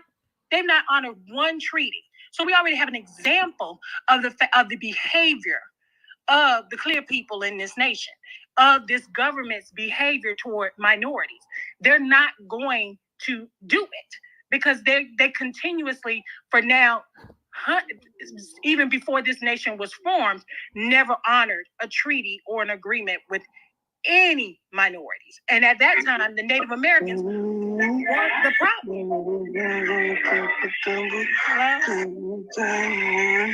Hello? I'm sorry, some asshole came up here.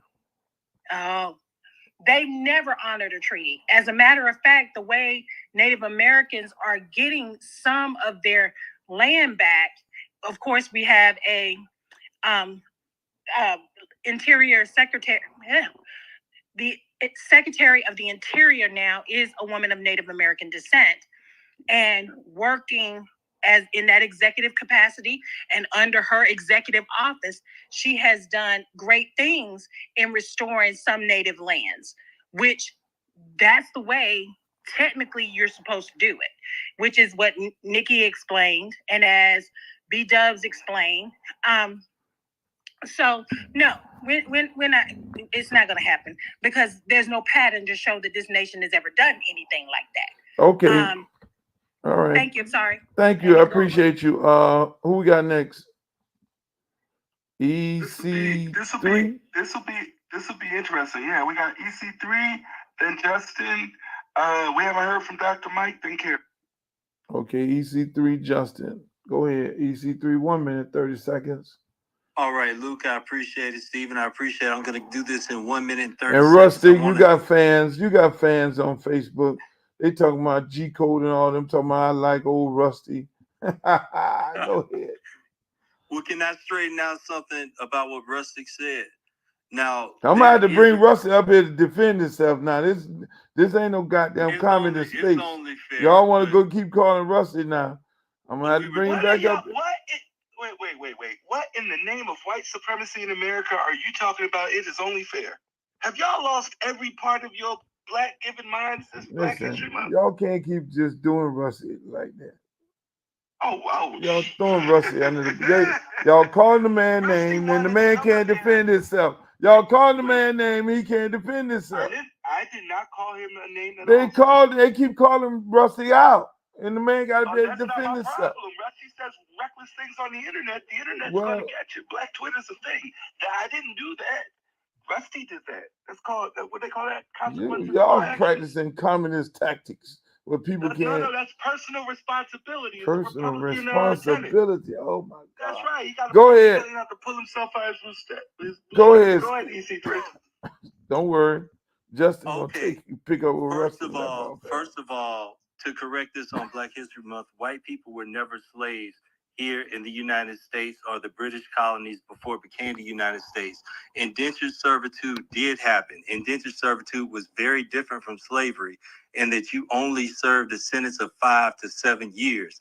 After that, you were free. Your kids were not slaves. Your grandkids were not enslaved. Your great-grandkids were not enslaved. Slavery was a system that was different from indentured servitude because it was based on race. It was based on color. Now, it first happened, you had 3 indentured slaves, indentured servants escape, right? One of them was a black man, John Punch. The 2 other white ones, they each got 40 lashes along with John Punch, but they got 2 years added to their sentence, and John Punch was made a slave for life. This was in colonial Virginia in 1640, and that started the slave trade in the British colonies. It all started then, and we've been treated differently ever since. Now, the question is, who's going to give you reparations, Democrats or Republicans? I'm saying it's not likely, but I think the Democrats would be more likely to give us slavery, and I yield the balance of my time. Okay, thank you. From Facebook, Chief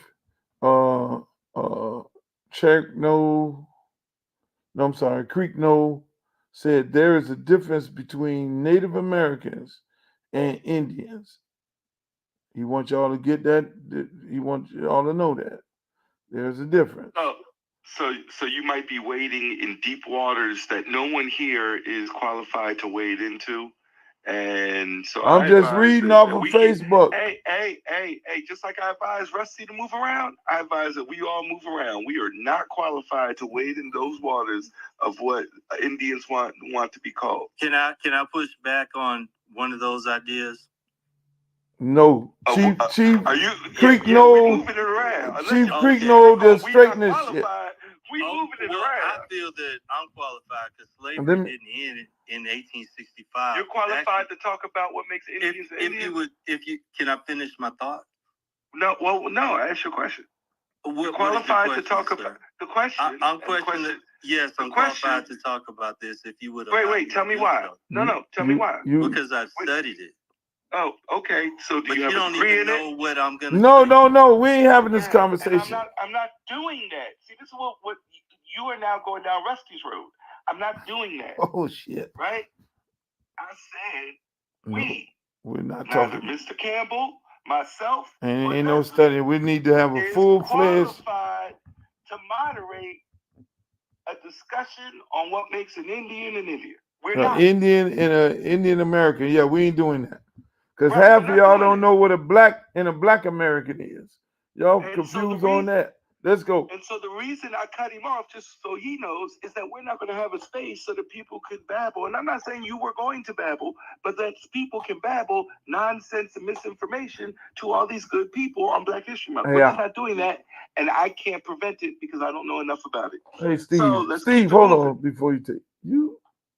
Black History Month is every month. Black History Month is every month. But are you really celebrating Black History Month? My greeting this month is Happy Black History Month, and I hope you're greeting everybody you see with Happy Black History Month too. Man, Black History Month is every month, every day. Nope. We make history every day, Steve. We don't. I'm gonna have that space tomorrow. Are true. Wait. All those platitudes are true, but let me break down to you. What the fuck is LeBron doing? Every day he making Black history. Wait. Let me break down to you. Man out there shooting 40 points. Carter G. Woodson, educator, historian, realizing his people were not taught their proper history, undertook the effort to establish Negro History Week. Negro History Week was in February. We celebrate Black History Month in February, not because the white man wanted you to have the shortest month, but in honor of Carter G. Woodson. So when we celebrate Black History Month, we're celebrating the man who wrote The Miseducation of the Negro, who wanted you to study your history and know who you were. So why June ain't Black History Month? Because we got Juneteenth and we have a real holiday. because Negro History Week was in February. And technically, you can't be celebrating Black History Month because your governor says you can't even talk about history. Yes, that is true. That when I say Happy Black History Month, it is an act of revolutionary protest. That is true. I cannot run away from that. That is true. Okay, moving right along. Who we got next? So let's go to, when I unmute, let's go to Dr. Mike. Then we got B-Dubs, then Carrie. You sure no, it's wait, Dr. in Mike? fairness, well, no, I'm No, not. no, I no, think no, no, EC3 no. Wait. I think EC3, if he doesn't want to talk about No. Indians and Native Americans. No. EC3 done. Okay. We got Dr. Mike. Go ahead, Doc. Hi, Galuka, Stephen. Hi, everybody else in the room.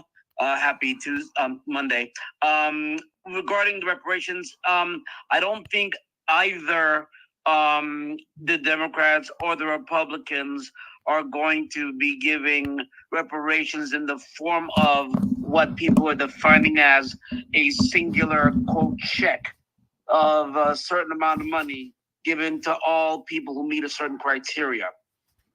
I don't think that's going to happen because, as Nikki has explained to us over the course of the last, few years on this Bird app, that, any money that gets spent on anything has to come from either the Congress, state legislature, or city council, specifically their budget and appropriations committees.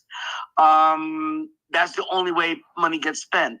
No president, no governor, no mayor has the power of the purse.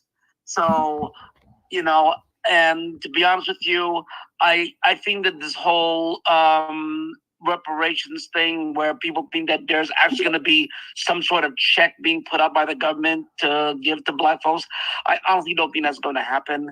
I try to take a more realistic approach, like, I would rather see reparative activity, reparative actions, that has a more long-lasting effect on us than just putting out a check.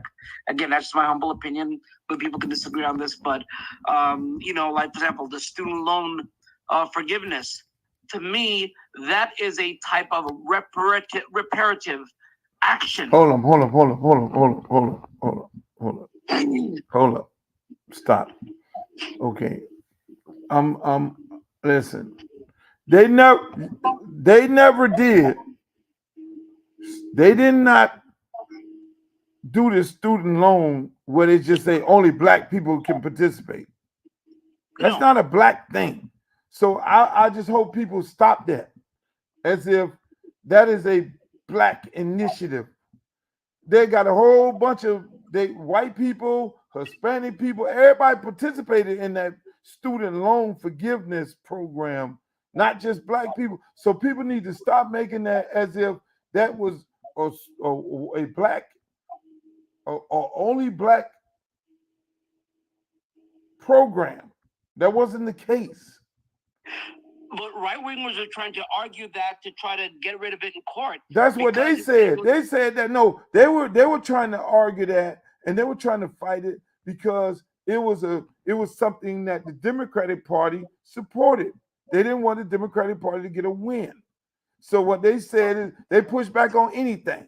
They pushed back on Obamacare, and dummy Trump try to come back in and repeal it.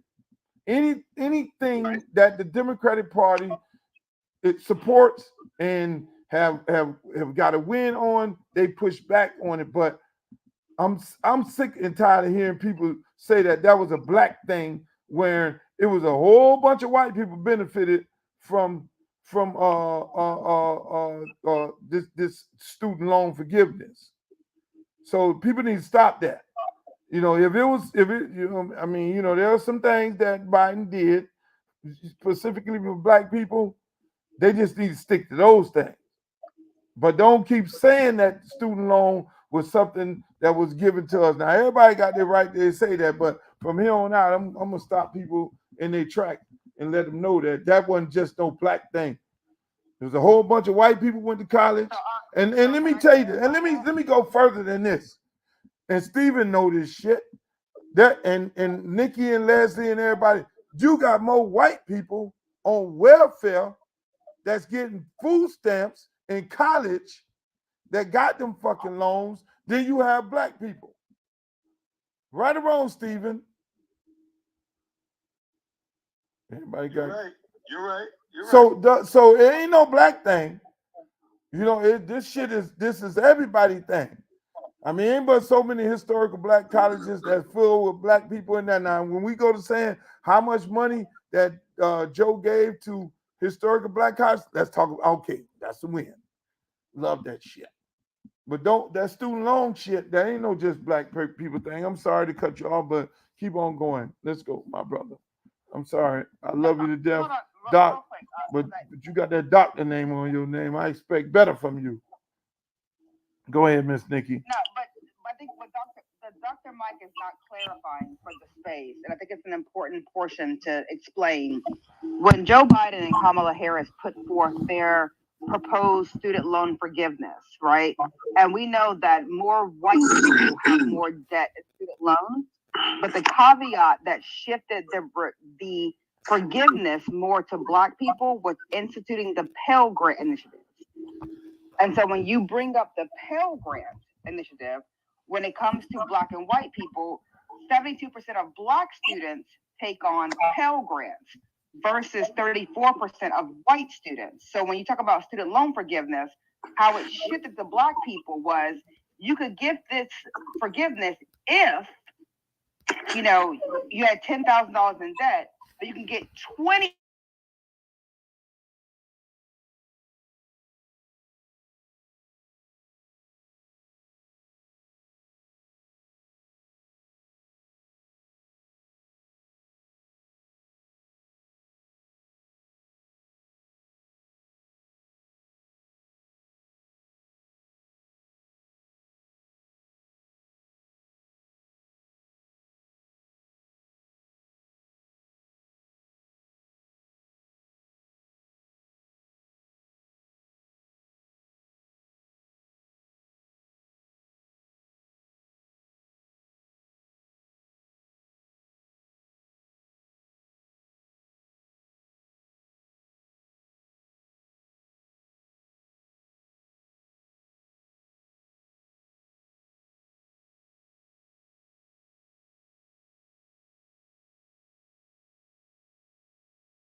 Pushed in the Pell Grant portion so that the percentages would better benefit our communities, because we take out 72% of Pell Grants versus 34% of white people that get Pell Grants. And then from that algorithm, then you can get 20,000.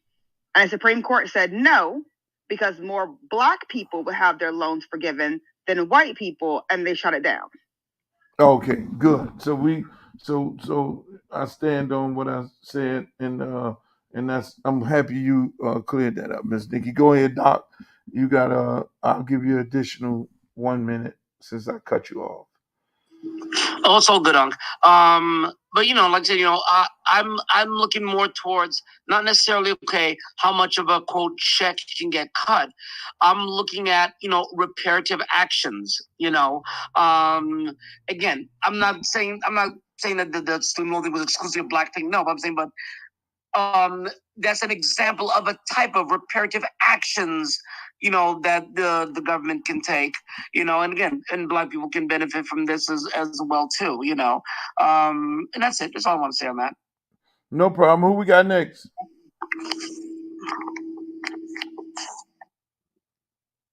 Sorry, I was away from my phone, so we still haven't heard from Carrie. Then we got, actually, I thought it was B-Dubs and Carrie, then Black Alpha Network. No, Yeah. Carrie. Wait. Carrie got hand been up there for a long time. Hey, Justin, have you spoken, Justin? Nope. No, Right. Carrie hand been up for a long time. And so is Justin's. So okay. Let's hear from Justin, then B-Dub, then Black Alpha. Wait a minute, Unc. I don't know that we want to hear from Carrie. I remember her as having a problem that Nikki came down to my little Christmas party. She said we wasn't supposed to party while people wasn't getting reparations. So I don't know that I want to hear from her. Oh, if that's the problem, then everybody on this stage, y'all Steve gonna was hate. partying. Hey, no, Hey, watch this. I wasn't Watch invited this. to the party. Watch this. I take my party Carrie, seriously. I wasn't So I wasn't invited to the party. But I really want to hear that. Come on, Carrie. I want to hear this. What you got to say? Carrie, don't go off the deep end, Carrie. Just stay right there. Just focus. Take a deep breath. Take a deep breath, Carrie, because they waiting to cut your ass up. Oh, thank you for letting me up. I appreciate it. You know, I guess I thought I had a lot of things to say, but really, I guess people that are just saying that, nope, we're not going to get it. Nope, we're not going to get it. It just feels like Your speaker is going. Carrie, your speaker going bad. Can you do something to your microphone? Sound like you're talking in a trash can. Is that better? No, but we'll take the muffle. You I was don't about worry. to say it's probably the best we're gonna do. Go ahead, Carrie. You gotta get your iPhone. I just think that, you know, you would think that people would be trying to let you down easy. Say, you might be reaching too far. You might be, you might be biting off more than you could chew or something. But it just seems like everyone's just trying to tell us, no, it's not going to happen. And no, it's not going to happen. Well, we don't think that that's true. We have faith in Carrie, ourselves. Carrie, I'm sorry. Carrie, I don't want to cut you off, but who's going to give you the reparation? Democrats or Republicans? Well, I don't think that the Democrats are going to do anything. They like to give out lots of cash, though. Okay, who's going to do it? So that means you think the Republicans is going to do it? I think there's a better chance. Okay, all right. Because the Democrats aren't going to do it. You're entitled to your opinion. Go ahead. Knock yourself out. Go ahead and talk. Go ahead, Carrie. Okay, so it's not going to happen. That means that you're telling us the Democrats are never going to. It's never going to happen. Okay, that's fine. That's not really going to change our course of action because we deserve justice. So we are emotionally attached to this. We are going in a direction that is an honorable direction. Whatever we're demanding, it's fair. We're not demanding anything outrageous. For us to expect some respectful dialogue, because we have 2 years of the study here in California. Okay, they know what we want. They know what happened. But we have MLK Day comes by, and we got Ayanna Pressley out here saying that MLK is for asylum seekers. I mean, it's just a big fat middle finger from the Democrats.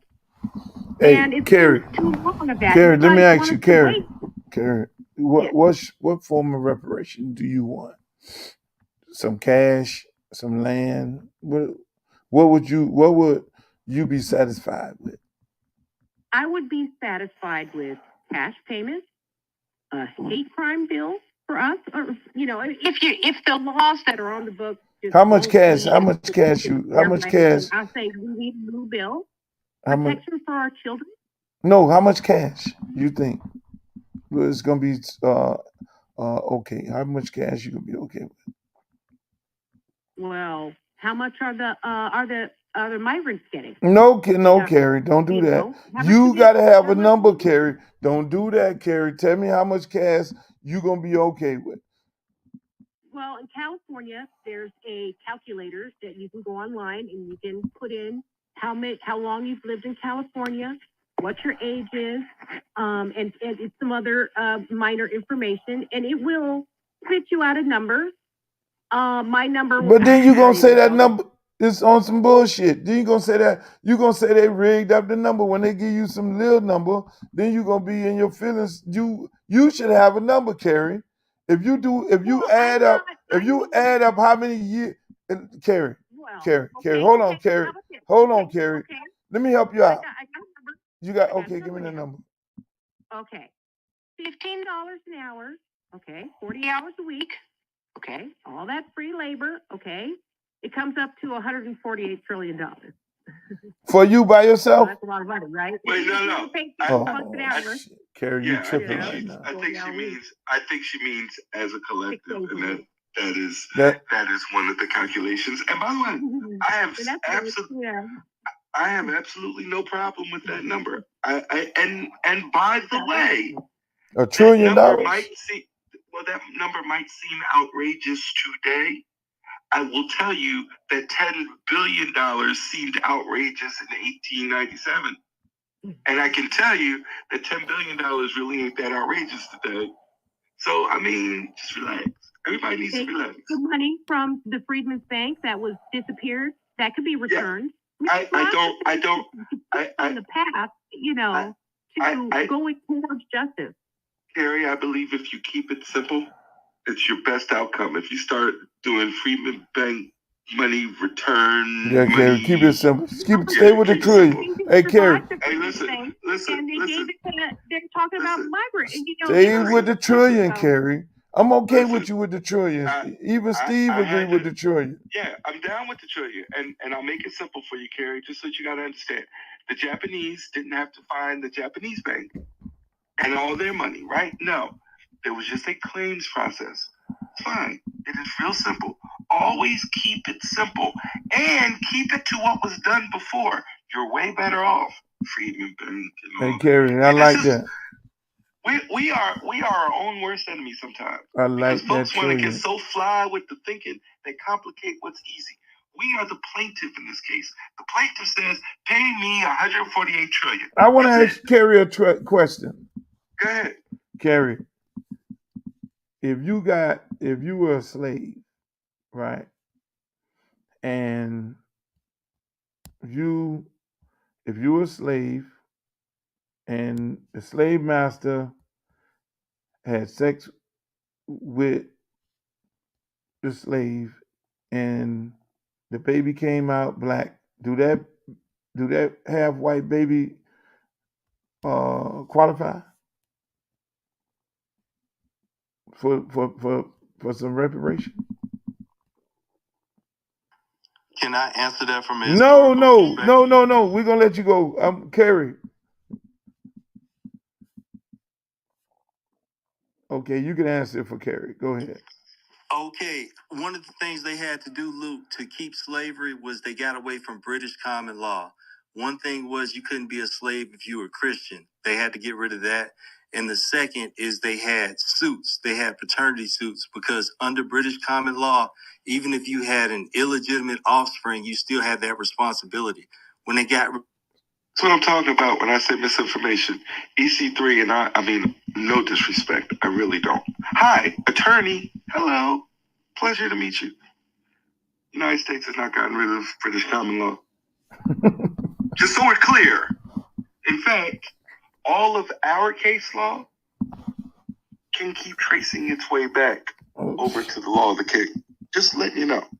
I don't know what you think is going on. But whatever statement you just made, it's not true.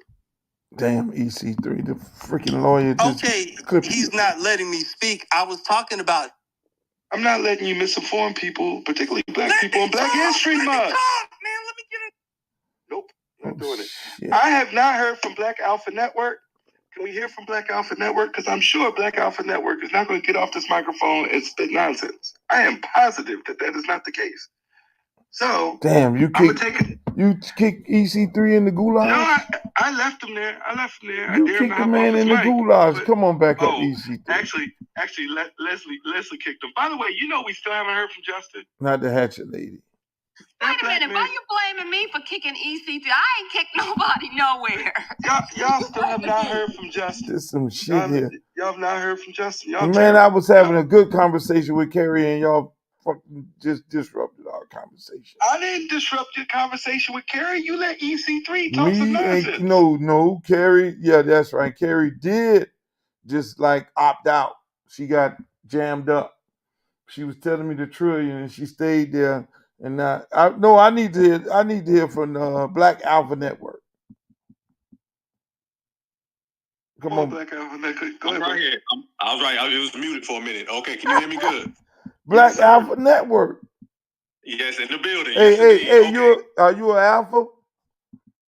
Say it again? You an alpha? You talking about the fraternity or you talking about this in life? Which one? Fraternity. Nope. If you in a fraternity? No fraternity. Nope. Just a Black American certified. Okay. That's it. No sorority, no fraternity. No sorority, no organization, no group, no team, no clique, no, just a Black American lineage. That's it, brother. Okay, go ahead. Let's fire my man. Hold on. Before you start up, let me just reset these people online. Ladies and gentlemen online, what we're talking about is who's going to give you reparations. Is it the Democrat or the Republican? So we're live on YouTube Live and Facebook Live and Twitter Live on the video, and we're live on X, having a conversation. If you want to chime into the conversation, you can always go to Uncle Luke Real One Twitter. Follow me, log on, and if you want to talk live or if you want to continue talking on here, on Facebook and YouTube, you can feel free to do so. Chief Board, y'all got Chief Creek No Hot on here. Steve, y'all got the Chief on fire. But go ahead, my brother, knock yourself out. All right, like that. Okay, so to answer it, we're going to get straight to the question. Okay, who's going to give us reparations, Democrats or the Republicans? And I'm going to say it like this. It's going to be both. It's going to be bipartisan is what it's going to be. But we're going to put the emphasis on whoever is in office at that moment who has the power. When you go to negotiate a deal, you don't go to the person who's not the boss. You don't go to the person who's the janitor. You go to the head honcho, the top person. So right now, the onus is on the Democratic Party. If the Republicans win, then it's going to be on them. But at the end of the day, it's going to have to be bipartisan because you guys all know that's how politics work. You look at this immigration bill that they're bragging about, that's bipartisan. It's bipartisan when they give money to Israel, bipartisan. The anti-Asian hate crime law that they made was bipartisan. It went right through. They wrote that thing one day, and it was passed the next. And this is how we're going to have to get it. We're going to have to put the pressure on whoever is in office, and we're going to have to do that by either withholding our vote or voting for the opposite party. This is how you leverage your vote. You do not leverage your vote by telling people, well, we ain't going to get it and we just going to sit down and do nothing. No, it's about being proactive, not reactive. And when you are being reactive, you have to be intelligent. So this is what it's about. The onus is on both of these parties are going to have to serve us because we are the people who built this country. Therefore, we deserve all the money that belongs to us, and we're going to have to come and collect it. There has to be a push to get out these people who are beholden to the Democrats and the Republicans and who are not beholden to the people. The people of this country, the citizens, okay? Politicians work for us. So when you hear people say things like, you're not going to get it, ha, ha, ha, ha, ha, that doesn't sound like somebody who's really trying to serve the people. That sounds like somebody who's trying to serve their party. And we're policy over party. And that's how everybody else operates. You look at all these other communities, they don't blindly go vote for somebody. They don't blindly go pull that lever back every 4 years. They make strategic, intelligent moves, and they do this on a professional level. We're out here playing chess, not checkers. So that's why the Black grassroots movement has been moving along. There is, whether people know it or not, there is a very, very strong movement of brothers and sisters of all ages, Black Americans who are very intelligent. They understand the data. They understand the numbers. They understand the policies. One of them is my good friend, Greg Marcel Dixon. Okay, I know some people in here may not get along with him. That's my good friend, and his record is undisputable. And he has a great reparations plan. I just interviewed Dr. Cornel West, and he was tap dancing a little bit about some of the answers, but even he was speaking about reparations in terms of cash payments by the trillions. And we got to start at trillions because nobody goes to a negotiation table and says, we're going to start at $5. You start at $5, it's going to be $2 by the time you get up and leave. So if you go to negotiate, this is what it is. It's what politics is, it's business. We negotiate, we start at the trillions, and we work our way from there. But it has to be about cash payments because it was cash payments about the Indians. It's cash payments when it comes to foreign aid. It's cash payments when it goes to all of these illegal migrants who are getting all types of money. Matter of fact, I just got back from South Carolina. I was also in D.C., and I seen American veterans who are sleeping in the streets while migrants are sitting in five-star hotels. So the money is there. We all know the money is there, and we have to put the pressure on these politicians, and we also have to remove some of these Democratic shills and Republican shills who are not beholden to the people of the United States of America, but instead they're beholden to the political party. Once we remove them out the way, we put the real shakers and movers, we use leverage, we tell people we're going to sit on our vote, hold our vote, go to the opposite party. There we will get reparations, and it's coming. So certified, foundational Black American, Black Alpha Network, no sorority, no, just a grown Black American, and we're moving along, and the money will come to us. Dr. Martin Luther King, since it's Black History Month, everybody wants to quote Dr. Martin Luther King, okay? Well, I'm going to quote him. He said, we are coming to get our check. And that is exactly what we're doing. We're standing on that. And that is undisputable, and I put that on the table. So salute to everybody who's out for reparations, and everybody else who is not for reparations or say we ain't going to get it or they think it's a game. You will see in the future when we count the money. Thank you very much. Wait, real fast, Leslie. My question is really fast. I got 4 people want to talk back to me. Thank you. Quick question. There you go. Wait. No. Black Alpha. You said the word sorority. You said the word sorority. You said the word sorority. You said the word sorority. You said the word sorority. You didn't mean that, did you? Why would you say sorority and then invoke Dr. King, who was an alpha? I'm talking about the question I was asking me. Yeah. Wait. Stephen, I got a quick question for him. How did you become certified? Yeah, that's a good question. How are you? Are you a certified reparationist? What was the certification process? Is there a test? Sir. Is there a test? Well, you unmuted. It might be a triple mute, but you are unmuted. Okay. I didn't know somebody muted me. Certified by birth. That's what it's called. That's how you became a foundational Black American, by birth. So that's the certification. No, it didn't. You probably should take a test. You'd actually sound a little bit more sophisticated if you took a test. So then my next question is, so you talked about the homeless living in 5-star hotels.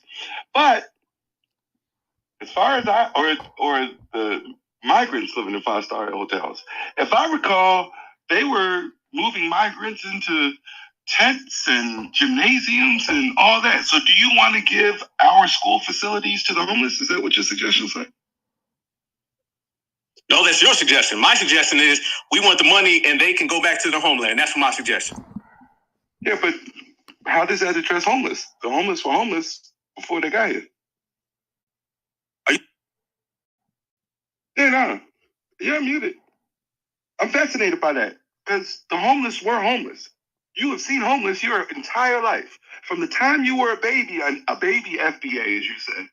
So right now, you have seen homeless. Okay, first off, you muted me, so I couldn't answer you. Yes, you're right. I have seen homeless people in America. Okay, that's fine. I have seen homeless people in America. And guess what? They wouldn't be homeless, or we could work on it if they were getting the money from being homeless Americans instead of giving it to homeless migrants. Checkmate. Yeah, there's no checkmate, buddy, because you said that this it wasn't checkmate. So it's only checkmate if you have the mute. If you don't have the mute, then it's taking a shot. All right, listen. So you said that I have seen homeless in America my entire life. I said that's exactly what I said. Yes, sir. But you said if we can fix the migrants, we can fix the homeless. And so my question is, if that was the case, why didn't we fix the homeless? Because people like you would prefer to serve the Democratic Party. See, and this is the dumb shit. And I did say dumb shit. This is the dumb shit because you want to attack, and I asked you a question. Now, listen, we can debate whether or not we should let people in or not let people in, have asylum or not have asylum. That's actually an intelligent debate. I can see both sides. But when you come in here and you start saying things like, all the migrants got 5-star accommodations to Trump Tower, and all the homeless are still homeless, it's kind of absurd. It was a little bit over the top. And you were a little bit disrespectful this Black History Month, talking about Dr. King and sororities. And when I asked you, did you mean to do that? You said, I absolutely meant to do that. So I'm going to tell you good night. Damn, man, this man was professional. He wasn't cooking. He was being disrespectful. I mean, what the hell? Okay. I'm not going to disrespect Dr. King's fraternity. Justin. Why would I let someone else do that? Justin, we can finally hear from my man Justin. Go ahead, Justin. All right, so first off, I'm going to go ahead and say thank y'all for letting me speak. Who's going to give you reparations from Democrat and Republicans? Actually, I agree with Black Alpha altogether. It's bipartisan. That's the only way that's ever going to happen. It's the only thing major in the events of the United States have ever happened is bipartisan. But I'm going to tell you the truth. I got a little background. I'm not going to be very short, tough pill to swallow type person, but I was a correctional officer for Florida for 5 years. And I'm going to tell you that talking to black brothers behind bars for 5 years, we talk about reparations, and that's fine, man. That's y'all's topic, and I respect it. But at the same time, we got to stop killing each other. We got to really look at ourselves. And there are certain things of reparations that you can do. It's not going to be a check. That's not happening. But I will tell you that maybe something like, your first 80 hours of work is still taxed, but maybe, Black America gets that overtime check untaxed.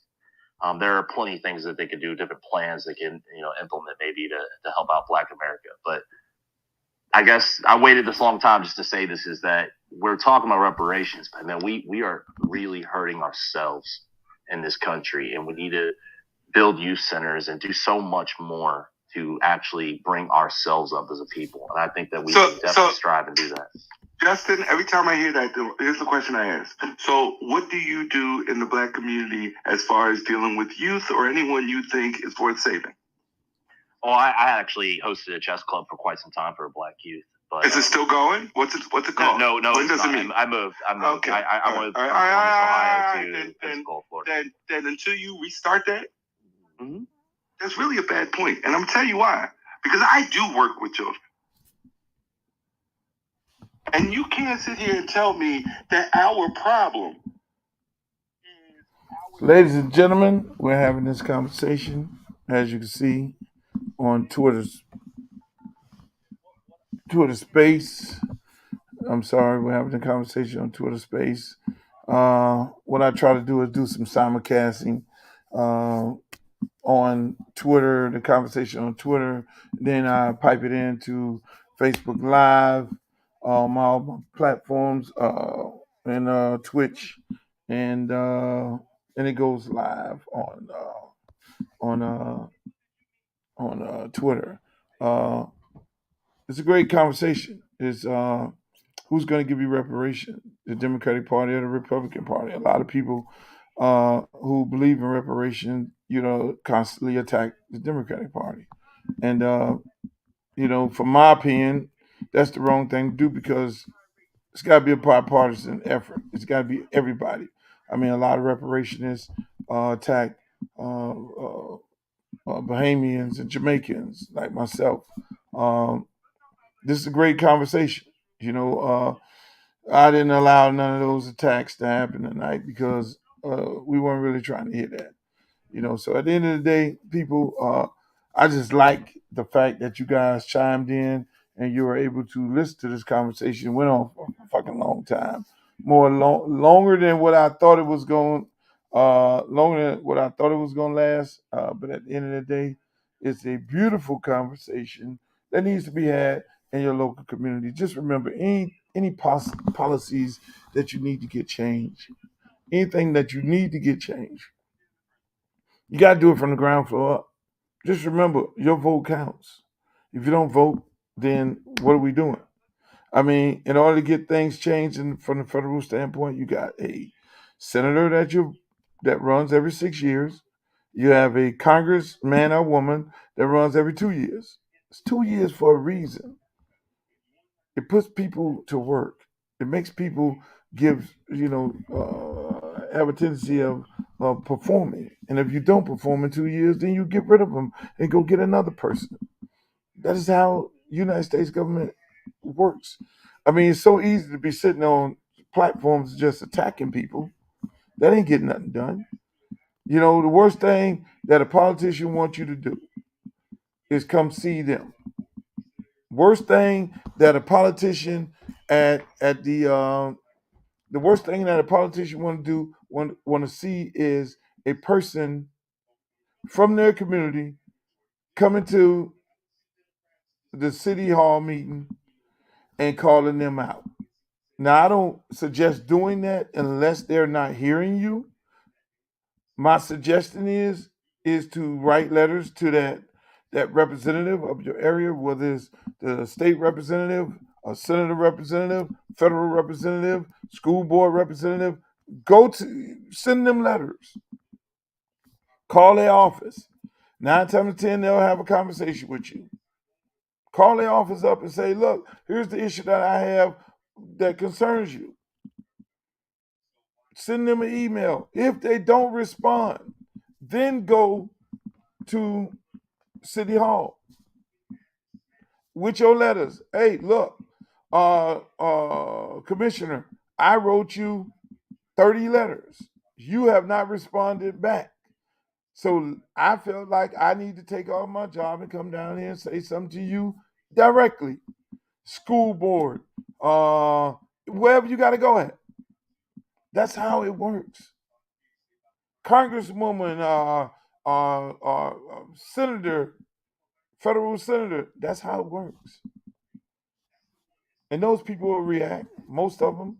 Some of them, yes, they are egotistical maniacs, and they feel like they're kings and shit. Trump ain't the only one that feel like they're kings. Some think they're untouchable, where they don't have to really say anything back to you, but that's bullshit. What we don't do as a people is we don't work the system in the way the system should be worked. And when you look at these meetings you don't have to wait for no town hall meeting. Put it on the record. Take your ass down to City Hall. Put it on record. A lot of representatives of your area love for you to come down there. So, folks, I'm going to end it like this here. I love y'all. I'm happy that y'all were able to join into the simulcast. Peace. Have a great rest of the week. It's a beautiful thing. Have a great rest of the week. Do some positive things. Reach one, teach one. That's why I always like to leave it. I love y'all. Have a good day. Have a good day.